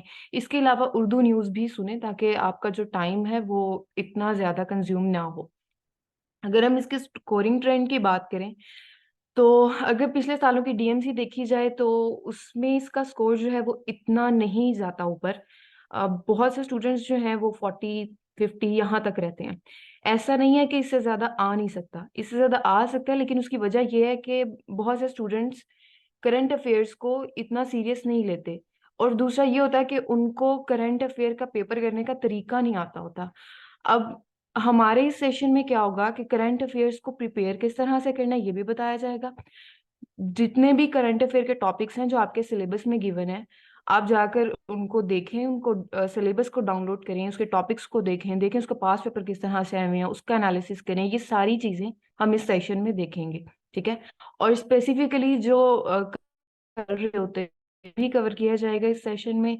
उसके अलावा डिफरेंट टैक्टिक्स होती हैं हर पेपर को करने की, डिफरेंट जार्गन्स होते हैं, मैथ्स वगैरह, और आपकी प्रेजेंटेशन बहुत मैटर करती है हर पेपर में। वो सारी चीजें जो मैंने सीखी वो इंशाल्लाह मैं आपको इस सेशन में सिखाऊंगी। नेक्स्ट चलते हैं क्रिमिनोलॉजी पर। अब अगर आप देखें तो आपके पास ना ऑप्शनल सब्जेक्ट्स जो होते हैं वो आपको मार्क्स देते हैं। जो कंपलसरी सब्जेक्ट्स होते हैं उनमें आपने मार्क्स किस तरह से लेने हैं, वो इतना ज़्यादा आपको वहाँ से मार्क्स का नहीं मिलता कि आपने यहाँ से 10-12 नंबर ही ज़्यादा कर सकते हैं। ज़्यादा से ज़्यादा आप वहाँ पर 40-60 या इतने, जैसे ऐसे का पेपर है तो सबको पता है कि उसमें आपने 40 मार्क्स लेने ही हैं। कईयों के ज़्यादा आते हैं लेकिन इतने ज़्यादा स्टूडेंट्स उसमें नहीं होते। लेकिन जो ऑप्शनल सब्जेक्ट्स होते हैं वो आपको बहुत स्कोर देते हैं। फॉर एग्जांपल क्रिमिनोलॉजी है, तो क्रिमिनोलॉजी का अगर आप सिलेबस देखें तो इसके लिए आपको किसी बैकग्राउंड नॉलेज की जरूरत नहीं है। एक आम बंदा भी इसको कर सकता है। यहाँ पर हर बच्चा जो मुझे सुन रहा है उसको पता होगा कि हमारी सोसाइटी में क्राइम चल रहे हैं, क्राइम किस तरह से हो रहा है। सबने सीआईडी देखा होगा, सबको पता होगा क्या चीजें चल रही हैं। उसी को लेकर इस सब्जेक्ट को थोड़ा इंटरेस्टिंग बनाया जाएगा, और डिफरेंट सीरीज जो आप देखते हैं, डिफरेंट ड्रामे देखते हैं, वहां से एग्जाम्पल्स लेकर और आपकी डेली लाइफ में जो चीजें चल रही होती हैं उन चीजों को लेकर आप क्रिमिनोलॉजी कर सकते हैं। और जस्ट इन केस अगर आपसे खुद नहीं होता तो उसके लिए यहाँ पर हम मौजूद हैं। हम आपको ये सारी चीजें बताएंगे कि किस तरह से आपने इसको करना है। क्रिमिनोलॉजी को आप इस वजह से चूज करें क्योंकि क्रिमिनोलॉजी आप खुद से कर सकते हैं। फॉर एग्जाम्पल कि अगर ये क्वेश्चन आता है कि क्राइम क्यों हो रहा है सोसाइटी में, तो आप थोड़ा सा ब्रेनस्टॉर्म करें तो आपको खुद आइडिया हो जाएगा कि क्राइम क्यों हो रहा है। और ब्रेनस्टॉर्मिंग किस तरह से करनी है, किस तरह से चीजें लेकर चलनी है, ये सारा कुछ सेशन में होगा। जितने भी यहाँ पर सब्जेक्ट्स इंक्लूड हैं जो इस स्लाइड में आपको दिख रहे हैं, इन सब में एक चीज कॉमन होगी कि आपको सब्जेक्ट पढ़ाए नहीं जाएंगे, आप साथ पढ़ेंगे, लिखेंगे और सुनेंगे। ठीक है, लिखेंगे इस वजह से कि आपकी लिखने की प्रैक्टिस हो, क्योंकि CSS and PMS is all about writing practice. आपने पेपर वहां पर जाकर लिखनी है, यहाँ पर आपको बता दिया जाएगा, हर टीचर ने आपको यहाँ पर गाइड करना है, लेकिन पढ़ना आपने खुद ही है। ठीक है, और क्रिमिनोलॉजी एक स्कोरिंग सब्जेक्ट है, इस वजह से आप इसको चूज करें। नेक्स्ट सब्जेक्ट है जेंडर स्टडीज। जेंडर स्टडीज का सिलेबस बहुत ज्यादा छोटा है। इस साल, पिछले साल, उससे पिछले सालों में जितनी भी डीएमसीज आप देखें तो जेंडर स्टडीज अब तक हिट नहीं हुआ। ये आपको बहुत ज्यादा स्कोर देता है, और आपको, जैसे बाकी टीचर्स ने कहा, it's all about the game of numbers. तो जिसके नंबर ज्यादा हैं, इसका मतलब ये कि उसको अच्छा ग्रुप भी मिलेगा। ठीक है, आपने पुलिस में जाना है तो आपको मार्क्स ज्यादा चाहिए ना, तो उसमें इंटरव्यू के मार्क्स इंक्लूड होंगे और फिर एक अच्छा स्कोर आपका बनेगा। तो इसके लिए ये जरूरी है कि आप ऐसे सब्जेक्ट्स को चूज करें जो थोड़े जिनका स्कोर ज्यादा अच्छा आता हो और जिसमें आपका इंटरेस्ट भी हो। अब फॉर एग्जांपल जेंडर स्टडीज के लिए ये है कि इसका सिलेबस बहुत ज्यादा छोटा है और बहुत स्कोरिंग ये सब्जेक्ट है। लेकिन कुछ लोग होते हैं जो इतने ज्यादा फेमिनिस्ट नहीं होते, तो उनका माइंड इस सब्जेक्ट के साथ इतना नहीं मिल रहा होता, इसलिए उन्हें थोड़ी सी मुश्किल होती है। तो आप अगर जनरल स्टडीज के सिलेबस को देखेंगे, अगर आप खुद भी देखते हैं तो आपको थोड़ा सा आइडिया हो जाएगा। वरना हम इस सेशन में तो हम देखेंगे कि जेंडर स्टडीज का सिलेबस क्या है, कितने टॉपिक्स हैं, इसको करना किस तरह से है, किस तरह से इसमें मार्क्स लेने हैं। इस तरह से नहीं है कि आप खुद से अगर आप करते हैं ना तो ऑब्वियसली आपको हो सकता है 40 दे दे, 50 दे दे। लेकिन इस सेशन में कुछ चीजें हैं जो मैंने अडॉप्ट की थी और जो मैं इंशाल्लाह आप लोगों को भी बताऊंगी। बहुत सी ऐसी चीजें होती हैं जेंडर स्टडीज में जो आप लोगों ने अपने पेपर में इनकॉर्पोरेट करनी होती हैं। जैसे इसके अंदर थेरीज हैं, एग्जाम्पल्स हैं, प्रेजेंटेशन है, वो सारी चीजें वो आपको सिखाई जाएंगी। और बिल्कुल आपसे इनफैक्ट खुद पूछा जाएगा कि आप बताएं कि इस तरह से क्या है, क्योंकि जितने भी सब्जेक्ट्स यहाँ पर देखा जाए तो उन सब में आपका एनालिसिस आप जो सोचते हैं, क्योंकि पेपर में आपने वही लिखना है। जो मैं आपको पढ़ा दूंगी वो तो ठीक है गया, लेकिन पेपर में बैठ के आपने उसको किस तरह से करना है, इस चीज की प्रैक्टिस आपको इस सेशन में करवाई जाएगी। ठीक है, नेक्स्ट चलते हैं इंटरनेशनल रिलेशंस। इंटरनेशनल रिलेशंस आपके 200 मार्क्स वाले 2 ग्रुप्स जो हैं उसमें आता है। पॉलिटिकल साइंस भी इसके साथ ही आता है। इंटरनेशनल रिलेशंस को चूज क्यों करें, पहले इस चीज को देख लेते हैं। इंटरनेशनल रिलेशंस को चूज इस वजह से करें क्योंकि पिछले 2 सालों से इंक्लूडिंग दिस अटेम्प्ट 2023 एंड 2022, 2 सालों में इंटरनेशनल रिलेशंस ने बहुत अच्छा स्कोर दिया। और इंटरनेशनल रिलेशंस आपको ऐसे में भी हेल्प करता है क्योंकि उसमें से एक टॉपिक आता होता है। इसके अलावा आपके जो करंट अफेयर्स हैं वो और इंटरनेशनल रिलेशंस बहुत ज़्यादा ओवरलैप करते हैं। अगर आपने इंटरनेशनल रिलेशंस कर दिया है तो आपके करंट अफेयर 50 to 60% वहीं से हो जाता है, इनफैक्ट उससे भी ज़्यादा परसेंटेज। और तीसरा ये कि पाकिस्तान अफेयर में भी आपको ये बहुत हेल्पफुल है। अगर किसी ने ऑप्शनल सब्जेक्ट में इंटरनेशनल लॉ रखा है तो वो उसके साथ भी बहुत ज़्यादा ओवरलैप कर रहा होता है। तो इंटरनेशनल एक ऐसा सब्जेक्ट है जो डिफरेंट सब्जेक्ट्स के साथ ओवरलैप करता है, तो डिफरेंट सब्जेक्ट्स में वो आपको बहुत हेल्प करेगा। ठीक है, फॉर एग्जांपल एक और हमारा ग्रुप है हिस्ट्री वाला। अब हिस्ट्री में अगर आप हिस्ट्री ऑफ अमेरिका रखते हैं तो उसका और इंटरनेशनल रिलेशंस के काफ़ी टॉपिक्स मैच कर रहे होते हैं। ठीक है, इस वजह से इंटरनेशनल रिलेशंस को रखना मैं प्रेफर करती हूँ। इसको प्रिपेयर इस तरह से करना है कि पहले तो आप सिलेबस डाउनलोड करें, उसके हर टॉपिक को देखें। इसका बेस्ट सोर्स यही है कि आप इंटरनेट यूज़ करें। इसके अलावा कुछ इंटरनेशनल बुक्स हैं जो आपसे सारी शेयर कर दी जाएंगी इस सेशन के अंदर। आप खुद भी उससे कर सकते हैं, लेकिन ऑब्वियसली इस सेशन में आपको बताया जाएगा कि आपने उन बुक्स को किस तरह से पढ़ना है। अगर आपके पास रिकमेंडेड बुक्स में 7-8 बुक्स हैं तो आपने सारी बुक्स नहीं पढ़नी होती। हर सब्जेक्ट में यही चीज़ होती है। तो सब्जेक्ट्स को पढ़ना किस तरह से है, बुक्स को किस तरह से पढ़ना है, ये सारी चीज़ें इस सेशन में देखी जाएंगी। नेक्स्ट है social work. Social work PMS का सब्जेक्ट है और बहुत इजी है, 200 मार्क्स का है। इसका पेपर 1 जो है वो तो शायद ऑलरेडी आप सबको आता होगा। जैसे आप सबको आता होगा कल्चर क्या होता है, आइडियोलॉजीज क्या है, सोसाइटी में चेंज किस तरह से आता है। मतलब वो इतना इजी सब्जेक्ट है कि आप उसको 3-4 दिन में ख़त्म कर सकते हो खुद भी। और इसको प्रिपेयर आपने किस तरह से करना है, it's the best source is internet for every subject. Her subject के लिए बेस्ट सोर्स इंटरनेट है या कुछ इंटरनेशनल बुक्स हैं जो आपने लाजमी करनी होती हैं, उनको देखना होता है और उनका एज अ रेफरेंस भी आप लोग फिर बाद में यूज़ करते हो to gain more marks in the subject.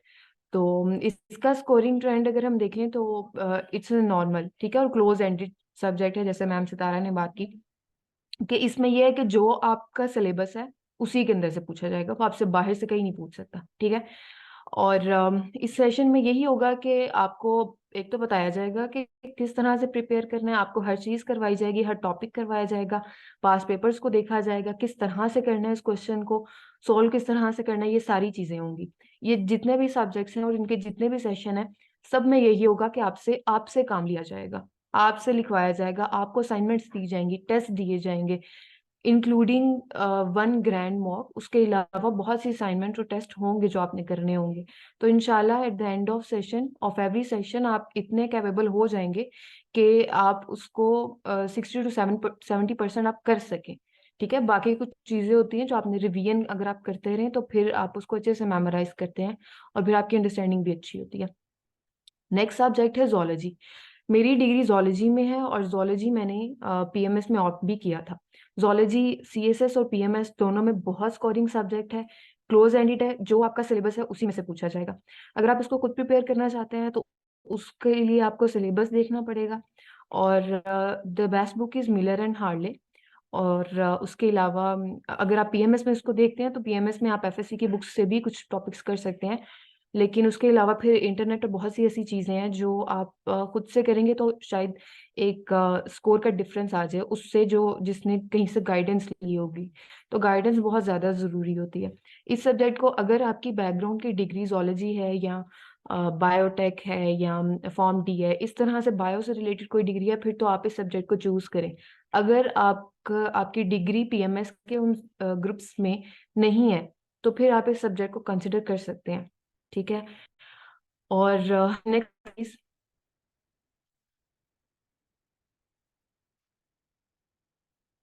there is a good news for all of you, and that is Al-Haq Institute under price project आप सबके लिए एक स्कॉलरशिप टेस्ट अनाउंस कर रहा है which is going to be held on 14th on this Sunday.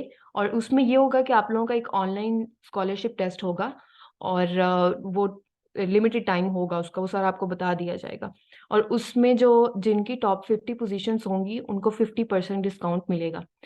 और उसके अलावा इसकी टाइमिंग, टेस्ट की टाइमिंग होगी 7 और जो हमारी क्लासेस हैं वो इंशाल्लाह 20 से स्टार्ट हो जाएंगी। Thank you so much for all of you जिन्होंने अब तक इस सारे सेशन को सुना। और ऑलरेडी काफ़ी टाइम हो चुका है तो क्वेश्चन आंसर सेशन पर आते हैं। आप लोगों के जो भी क्वेश्चंस हैं आप लोग कमेंट में ड्रॉप कर सकते हैं और फिर कंसर्न टीचर जो हैं उनसे आपकी जो क्वेरीज हैं वो उनका पूछ लेंगे।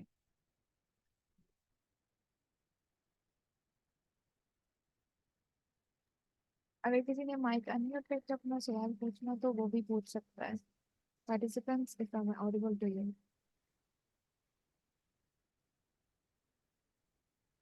आई थिंक सबको समझ आ गई। अस्सलाम वालेकुम। वालेकुम सलाम। वालेकुम सलाम।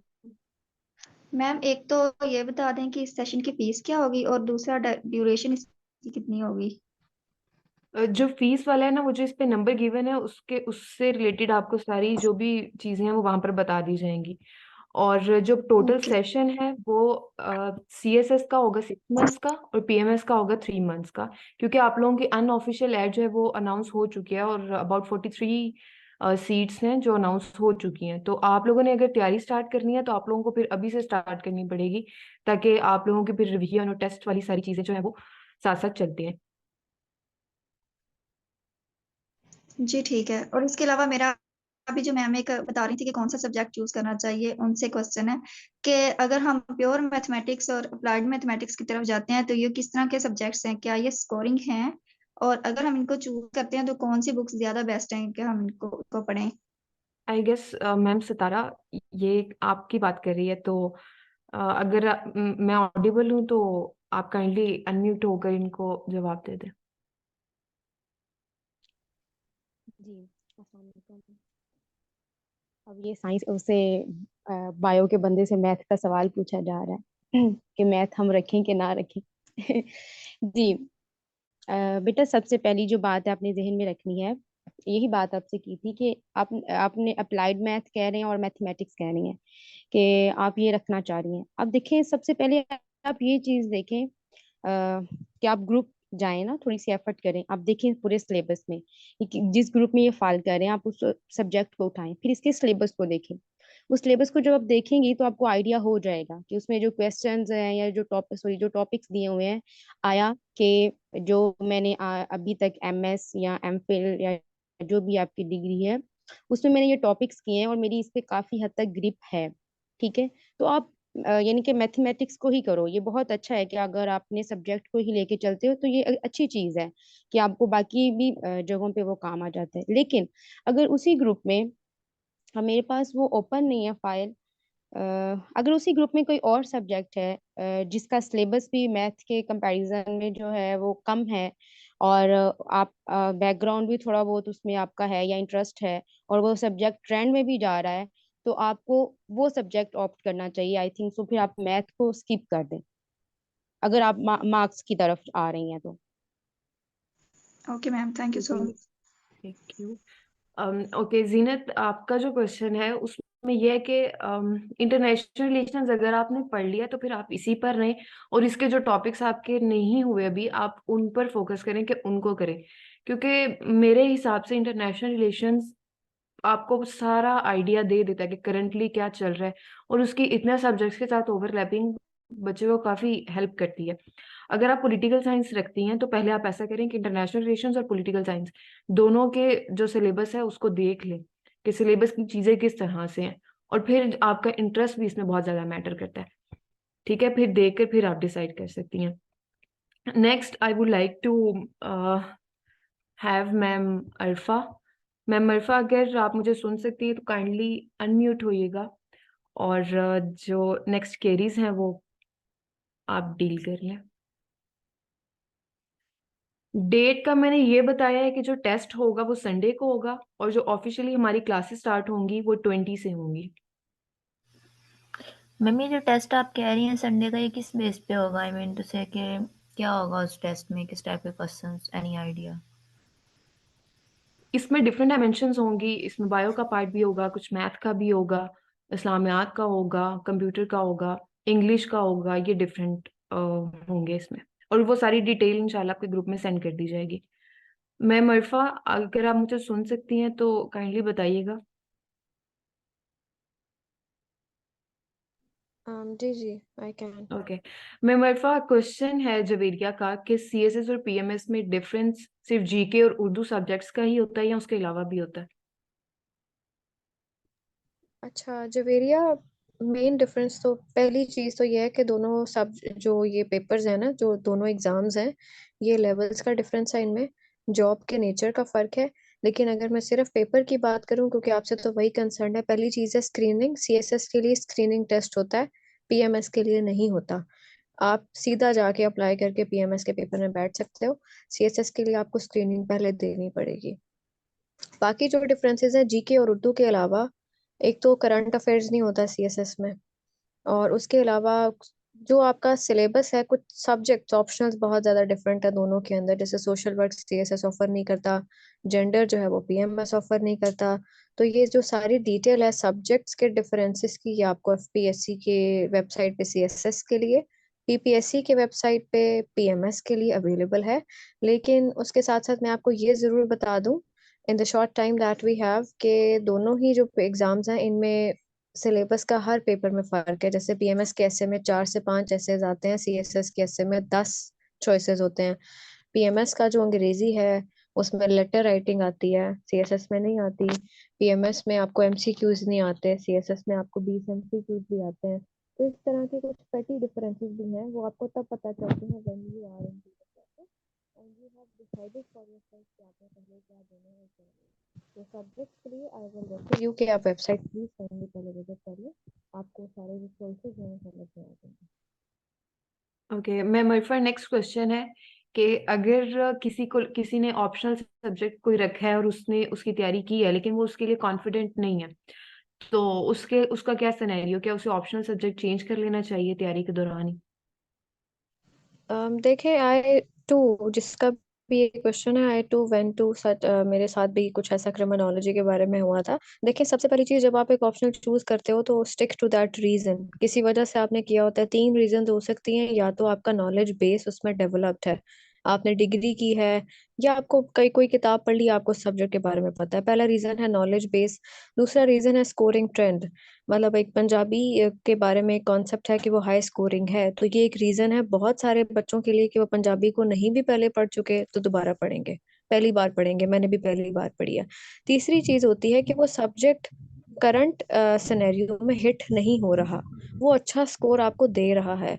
तो ये 3 चीजें हैं जो ज्यादातर एस्पायरेंट्स देखते हैं। मेरे ख्याल से आपको इन चीजों को ही तरजीह देनी चाहिए। आपका कॉन्फिडेंस जो है, देखें ऐसे के बारे में आप कभी भी कॉन्फिडेंट नहीं होगे, लेकिन आपको ऐसे का पेपर तो देना पड़ेगा ना।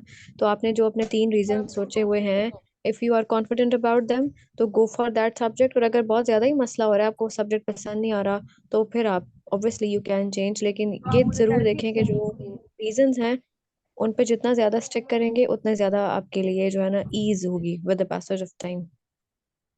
I would like to share my experience regarding this. और उसमें ये था कि जब मैं तैयारी कर रही थी तो मुझे भी ये कन्फ्यूजन हुई थी कि मैंने एक सब्जेक्ट कौन सा चूज करना है। और उसमें भी यही था कि पहले मैंने इंटरनेशनल लॉ रख लिया था क्योंकि वो इंटरनेशनल रिलेशन से काफी ओवरलैप करता था। मैंने इंटरनेशनल लॉ सारा तैयार कर लिया था, उसके नोट्स तक बना लिए थे, लेकिन मुझे इस चीज का आइडिया नहीं था कि वो सब्जेक्ट जो था उसने उस साल बहुत कम स्कोर दिया था और बहुत हिट रहा था वो। तो काफी बच्चे जो थे वो उस सब्जेक्ट में फेल थे। तो मुझे अपना सब्जेक्ट स्विच करना पड़ा, तो मैंने क्रिमिनोलॉजी रख ली थी क्योंकि क्रिमिनोलॉजी अच्छा स्कोर दे देती है। तो ये आपने इस चीज को भी देखना होता है, कुछ 3-4 क्राइटेरिया जैसे मैम ने कहा, उन चीजों को आपने देखना है। अगर आप वो सब्जेक्ट आपने नहीं अभी तैयार किया तो ठीक है, आप उसको चेंज कर लें। लेकिन अगर आपने तैयार कर लिया है और आपको लगता है कि आपने हर डायमेंशन उसकी देख लिया है, कवर कर लिया है, पास्ट पेपर्स में जो चीज आती थी आपने वो भी कर लिया है, तो इट्स नेचुरल कि आपको लगे कि अभी तो मुझे तैयार नहीं है या अभी आता नहीं है। और वो आपको एग्जाम तक, जब तक आपके पेपर नहीं हो जाते, आपको तब तक लगता रहेगा। उसकी वजह ये होती है कि आप लोग या हम लोग ये करते हैं कि हम लोग सब्जेक्ट तैयार कर लेते हैं लेकिन उसका कोई मॉक नहीं देते, उसकी रिटर्न कोई प्रैक्टिस नहीं होती। इस वजह से हमें पता नहीं होता कि हमें कितना आता है, हमें यही लग रहा होता है कि हमें कुछ भी नहीं आता। तो उसके लिए मैं यही कहूंगी कि अगर आपने उस सब्जेक्ट को प्रिपेयर कर लिया है और वो हिट भी नहीं हुआ, अच्छा स्कोर देता है, आपने उसकी हर डायमेंशन देखी है, पास्ट पेपर्स भी देखे हैं, तो फिर आप ये करें कि आप उसके मॉक्स दे के देख लें। अगर आपका स्कोर उसमें अच्छा है तो फिर आप उसी सब्जेक्ट को रखें। लेकिन अगर नहीं है और हर डायमेंशन भी कवर नहीं है तो फिर आप चेंज कर लें। Okay, thank you so much ma'am Arfa. Ma'am Afsha, अगर आप यहाँ पर हैं तो काइंडली अनम्यूट होइएगा।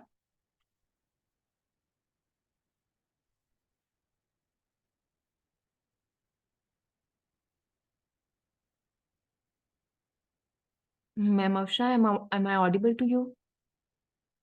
जी जी बिल्कुल। लीजा ओके, सॉरी, वो ना थोड़ा कनेक्शन का इशू था। आप अगर क्वेश्चन आपने कोई पोस्ट किया तो काइंडली वो दोबारा से रिपीट कर लें। हाँ जी, मैं बताती हूँ। सैयद अली अजहर का एक क्वेश्चन है कि एक पर्सन है जिसको थंब डिसेबिलिटी है, तो क्या उसको कोई एक्स्ट्रा हम्म। टाइम मिलेगा और क्या उसका क्राइटेरिया होगा सीएसएस पीएमएस के लिए?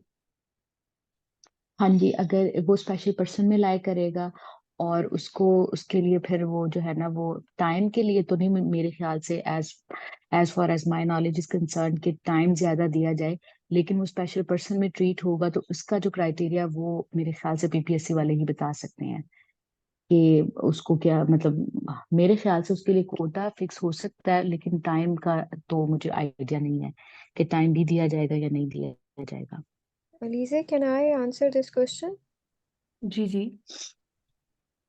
मेरा ख्याल है वो आपको एक राइटर देते हैं आपके साथ। मतलब जब भी हम पीपीएससी के पेपर के लिए अप्लाई करते हैं तो वहाँ पे एक ऑप्शन होता है कि do you need a writer, या फिर ऐसा कोई हेल्पर आपको चाहिए if you are applying for disability quota. तो जिनका भी इस किस्म का डिसेबिलिटी का इशू है, जैसे हमारे साथ इस साल पीएमएस में एक ब्लाइंड पर्सन एलोकेटेड है, तो इस तरह के सारे लोगों को पीपीएससी फैसिलिटेट करता है विद अ राइटर, तो आपको वो मिल जाता है, फिर टाइम एक्स्ट्रा की जरूरत नहीं रहती। Okay, thank you ma'am Afsha. Next question है जवेरिया का कि सीएसएस पीएमएस के लिए अप्लाई कब कर सकते हैं और टेस्ट डेट्स और मंथ्स ये भी बता दें।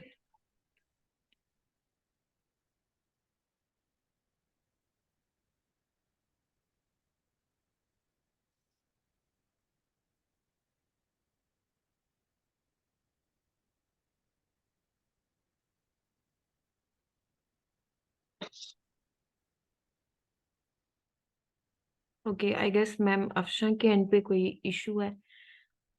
Sir Bakht, am I audible to you? Yes, आप ऑडिबल हैं, मैंने क्वेश्चन देख लिया है। तो अगर सीएसएस का एग्जाम हर साल फेब में होता है, तो उसके लिए पिछले 2022 में और 2023 में इसका स्क्रीनिंग भी है। तो स्क्रीनिंग आपका अक्टूबर में हो जाएगा। इसके लिए सितंबर में एड स्क्रीनिंग होगा और उसके बाद फिर आप अप्लाई करते हैं मेन। अगर आपने इंशाल्लाह स्क्रीनिंग क्वालिफाई कर लिया, हर इस दफा जितने भी स्क्रीनिंग्स आ रहे हैं 2022 का 23 का, ये इतने डिफिकल्ट नहीं है। फ्यूचर में मे बी 24 25 में इसका डिफिकल्टी लेवल थोड़ा सा इनहेंस हो जाए। तो उसके बाद स्क्रीनिंग होगी अक्टूबर में, उसके बाद आप मेन के लिए अप्लाई करते हैं और देन वो टेस्ट होगा फेब में। कभी ड्यूरिंग मिड ऑफ फेब होता है, कभी एंड ऑफ फेब है, कभी स्टार्ट ऑफ फरवरी में ये एग्जाम होता है। और जो पीएमएस है ये हर साल डिफरेंट डिफरेंट टाइम ड्यूरेशंस में एडवर्टाइज होता है। इसके लिए कोई स्पेसिफिक ड्यूरेशन ऑफ टाइम नहीं है। जो सीएसएस का है स्पेसिफिक है, हर साल फेब में सीएसएस की 12 पेपर एग्जाम है। लेकिन पीएमएस में डिफरेंट है, कभी ये जून में हो रहा होता है, कभी एक दफा ये दिसंबर में स्टार्ट हुआ और जनवरी तक चला, 10-15 दिन चलता रहा। और सिमिलरली अभी कभी ये मार्च अप्रैल में होता है, कभी ये अगस्त में है। तो डिफरेंट टाइम ड्यूरेशन है पीएमएस। सीएसएस की मैंने बता दी है। तो अभी पीएमएस जब एडवर्टाइजमेंट इसकी आती है तो मे बी महीने 1 मंथ तक या 2 मंथ तक मोस्ट प्रोबेबली ये एडवर्टाइज हो जाएगा पीएमएस। तो उसके जब ये एडवर्टाइजमेंट आ जाती है तो उसके 1 महीने बाद पेपर्स भी, 1-1.5 महीने बाद या मैक्सिमम 2 मंथ बाद पेपर्स भी हो जाते हैं। दैट इज ऑल, ये वाला क्वेश्चन। ओके, करंटली ये एक्सपेक्ट किया जा रहा है कि पीएमएस की एड जो है वो जनवरी के एंड पर आ जाएगी। उस हिसाब से ये है कि मे बी ईद के बाद जो है वो आप लोगों के पेपर्स हो जाएं।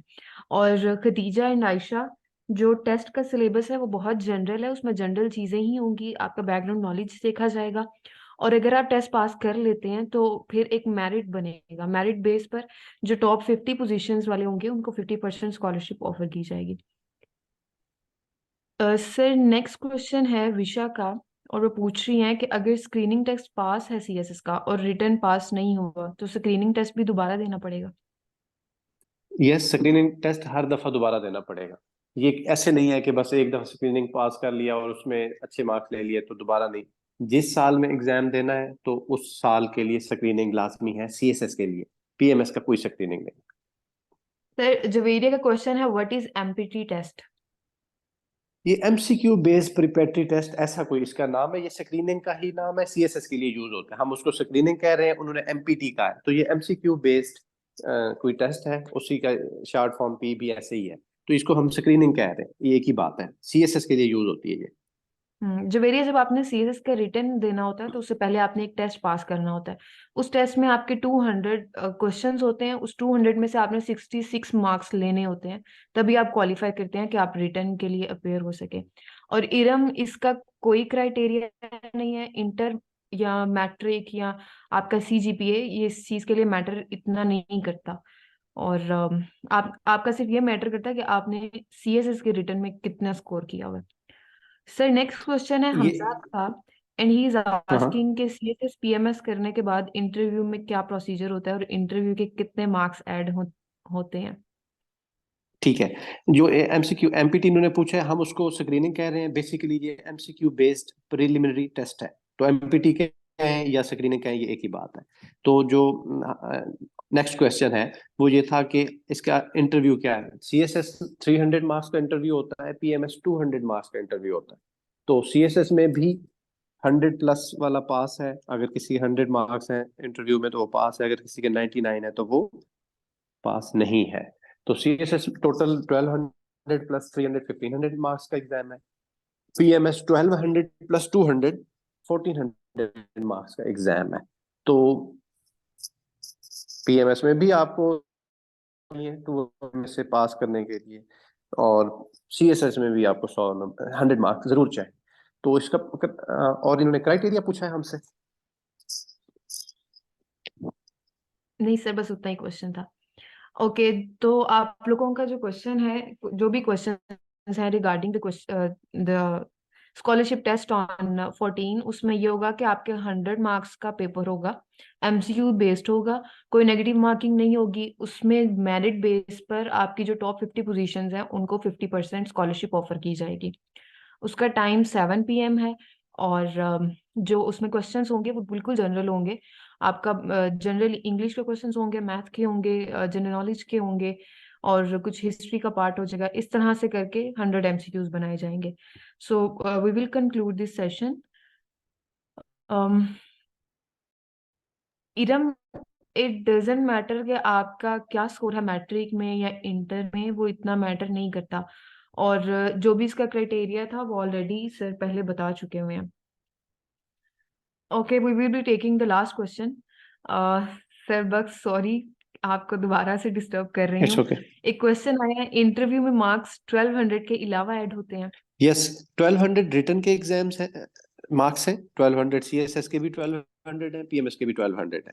तो अब 1200 अगर सीएसएस है तो 300 सीएसएस के ऐड हो जाते हैं, 1200 प्लस 300 ये 1500 हो गया। पीएमएस में भी 1200 प्लस 200 इंटरव्यू ऐड होके तो ये 1400 हो जाते हैं।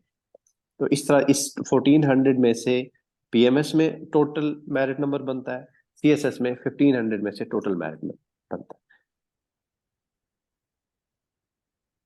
सादिया, पासिंग मार्क्स जो होते हैं ना, वो रिटन में अगर आपका 600 से ज्यादा स्कोर है तो आप रिटन में पास हैं, लेकिन आपको स्कोर नहीं बताया जाता। आपने फिर इंटरव्यू की प्रिपरेशन करनी होती है। फिर इंटरव्यू की प्रिपरेशन में आपके मार्क्स ऐड होते हैं, उसके बाद आपका एक मेरिट बनता है। जिसका स्कोर ज्यादा है उसको उसकी प्रेफरेंस के हिसाब से वो ग्रुप मिल जाता है। आपसे आपकी प्रेफरेंस पूछी जाती है, 12 ग्रुप्स में से आपने पहले पर किसको रखना है, दूसरे पर, तीसरे पर, इस तरह से। अगर आप फॉर एग्जांपल आप टॉप करती हैं, ठीक है, और आपने अपनी पहली प्रेफरेंस रखी है पाकिस्तान एडमिनिस्ट्रेटिव सर्विसेज, तो फिर आपको वो ग्रुप मिल जाएगा, ठीक है, क्योंकि आप फर्स्ट आई हैं, आपकी पहली प्रेफरेंस भी वही थी। ये क्राइटेरिया होता है इसमें। संडे वाले टेस्ट में मार्क्स जो है उसका कोई क्राइटेरिया नहीं है, वो मेरिट पर होगा। आप जितने भी मार्क्स लेती हैं, अगर आप टॉप 50 में आ रही हैं तो आपको स्कॉलरशिप ऑफर कर दी जाएगी। Thank you so much to everyone जिन्होंने एंड तक हमें सुना, और thank you so much to all teachers जिन्होंने इतनी अच्छी गाइडेंस दी। एंड उसके अलावा जो भी आपकी क्वेरीज होंगी, जो फीस स्ट्रक्चर से रिलेटेड क्वेश्चंस हैं, वो इंशाल्लाह आपको ग्रुप में मैसेज कर दिए जाएंगे। बाकी अपना बहुत सा ख्याल रखिएगा। अल्लाह हाफिज। Thank you so much, everyone, for being here. And thank you, teachers, Ma'am Aliza, Ma'am Arfa, Ma'am Afshan, Ma'am Sara, and Saibab Yagman. Thank you so much. And from my side, it's wind up now. Allah Hafiz, everyone.